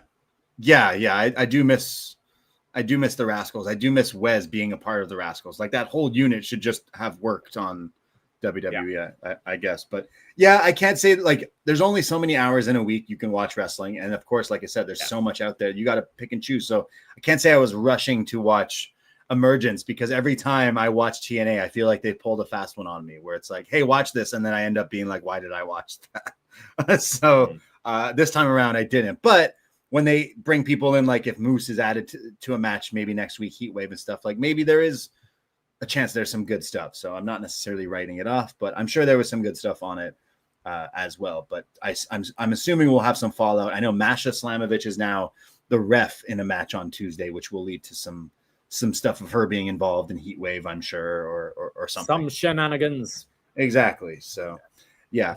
Anything else in the world of wrestling this week? I think that's it. I did manage to finish. I didn't watch anything else. I finished Unreal on Netflix, the WWE series. Did you watch the whole thing? I did. Yes, I finished it. I really liked the first 2 episodes. There's a lot of fluff in some of the other episodes, which I'm like, okay, I didn't necessarily need to see that, but I really enjoyed the heel turn episode, talking about the John Cena heel turn and Michael Hayes, and showing clips of like what evil Santa Claus beating up the Von Erichs, Eddie, and like showcasing stuff. But it kind of goes back to what we were saying, like was it last week about like WrestleMania being drawn up in 30 minutes and stuff like that, phone calls and Travis Scott. When it's the storyboard of Triple H explaining all these big plans and then being like, and of course, obviously the story is revolving around Travis Scott. I'm just yelling at my TV like, but why? Why? Can we go back to that? You're just glossing over. Well, naturally it has to revolve around Travis Scott. Yeah. Can we go back to that? Why? Because that ended up being a complete bust. Is it just because he was buddies with someone and that's why? Like, man, that really irked me. You know, something else I was thinking, because it's a lot of these documentaries, they try to market themselves to people that don't watch wrestling, right? It's trying to get new fans in. So a lot of this, and I even felt part of the McMahon documentary was, you know, pulling back the curtain and going, this isn't real. You know it's not real. We know it's not real. But this is what we do and how we make it. And this is why it's still, because it is scripted, doesn't mean it's bad. And these are the things, blah, blah, blah, blah. So, but calling it WWE Unreal, if I was someone that doesn't watch wrestling and I'm flicking through Netflix and I see anything titled WWE, I'm not clicking it. You know, like, whereas something like Total Divas, it's, especially that's targeting mainly women's audience, you're flicking through and you see Total Divas. What's this about? And then you watch the trailer and it looks like your kind of thing. Maybe you would. I just think as far as like non-wrestling fans are, WWE Unreal could be WWE Raw, WWE Smackdown. Like it could be any WWE product. And I don't know why you'd necessarily give it a chance. Now, something like Mr. McMahon, people like their docs, people like their crime docs and stuff. You'd be, what is this? Okay, this is about the human Mr. McMahon and shit he's done in his life and career. But I just think marketing, I don't know why, like just throw it, slapping WWE on it would make me not want to watch it. If I So just calling it Unreal. Just call it Unreal. Yeah. Unreal. Yeah. Like Drive to Survive. It's not Formula One car racing, Drive to Survive. It's Drive to Survive, what is that? And then I'll watch that, like, you know, it just, Netflix will automatically play the trailer, and I'll be like, oh, well, I don't like wrestling, but actually some of these people seem interesting. Like there was some cool stuff seeing behind the curtains, like the guy in the truck, who was it, Marty something, who's like been in charge of that, seeing some of that stuff. Triple H talking him through, like, hey, I'm not telling you what's happening here, but I will hold your hand and guide you through it. I thought that was pretty cool. I mean, that was like, we'll say it till we're the day we die of being a wrestling fan. Being at the Cena heel turn was epic, and not anyone expecting it until the moment of like, oh shit, this is happening. So seeing that behind the scenes, whether they're exaggerating or not, was pretty cool of how serious and tight they kept it, so that it was a secret to everyone. Like the talent, the reaction of the talent losing their minds of like, whoa, Cena just turned heel. We didn't know that. It was pretty cool that he went through lengths to keep it that way. So seeing stuff like that, seeing the storyboard of like, originally it's supposed to be Kevin Owens, and they're spitballing different ideas of like, well, if Cody's not turning heel, what else can we do here? And like, okay, where they ended up with it is pretty cool. But the more you watch this, the more you realize how much they fumbled the stuff with The Rock. It's like, imagine watching one of the Avengers movies, and the Shield agent, what's his name? Nick Fury. Nick Fury comes out with Iron Man, and they turn heel and beat up Captain America. And then for the next 3 movies in Avengers, you don't even see Nick Fury or Shield or any reference to any of that. It's just like, what happened there? And then another telling thing is Triple H beating around the bush, basically saying, in so many words, yeah, Cody Cena WrestleMania sucked ass. Because he basically says, yeah, we know it wasn't supposed to be like the biggest match ever. Yeah, we know we were going to just scrape shit and give it to you while you give us our money. We knew that. We knew this match wasn't going to be good, but we gave it to you anyways because we made a fuck ton of money. And the moments, because it's all about the moments. So I thought there was they need to get away from the moments thing. The moments. Like, it's all about the moments. Need to have build, right? Like repercussions. Some of the other stuff I liked, though, was just smaller things, like kind of just humanizing some of the wrestlers and things. Like I actually quite liked the Chelsea Green stuff personally, and her like fighting for winning with her finish. Because I almost didn't buy that though. I almost thought that was fake. I almost thought that like this is a made up story for this episode. Out of all of them, that one came across. I don't know, because if you think, because they wanted it to be like, they wanted her to win by a kind of banana peel sort of moment, because she's, you know, the comedy jobber, and I thought she was like, hey, you're making me the first champion here, like can I just actually win with my finish for once? Like, I don't know, I like that, and I kind of liked her just, you know, the interviews with her being like, I've had a rocky road, like I did Tough Enough, I was in the company, I was out the company, I came back to the company, I broke my arm in my first match, like all those things. And like I liked that kind of the human story. I really liked Priest and Rhea chatting backstage, like going through Rhea's match, and Priest like trying to calm her down with her anxiety, and also just being like, hey, you know, like, don't rush it all. Like, you're Rhea fucking Ripley. You can enjoy some of these moments and bring it back. Like, they were the little things I really enjoyed. And Joseph Park. William Regal and Abyss. Yeah. Being like, yo, man, fuck him. Don't worry about Bruce Pritchard. Who do you ever beat? Fuck him. You did a good job. I love Abyss. We shout out our best match ever, Abyss podcast.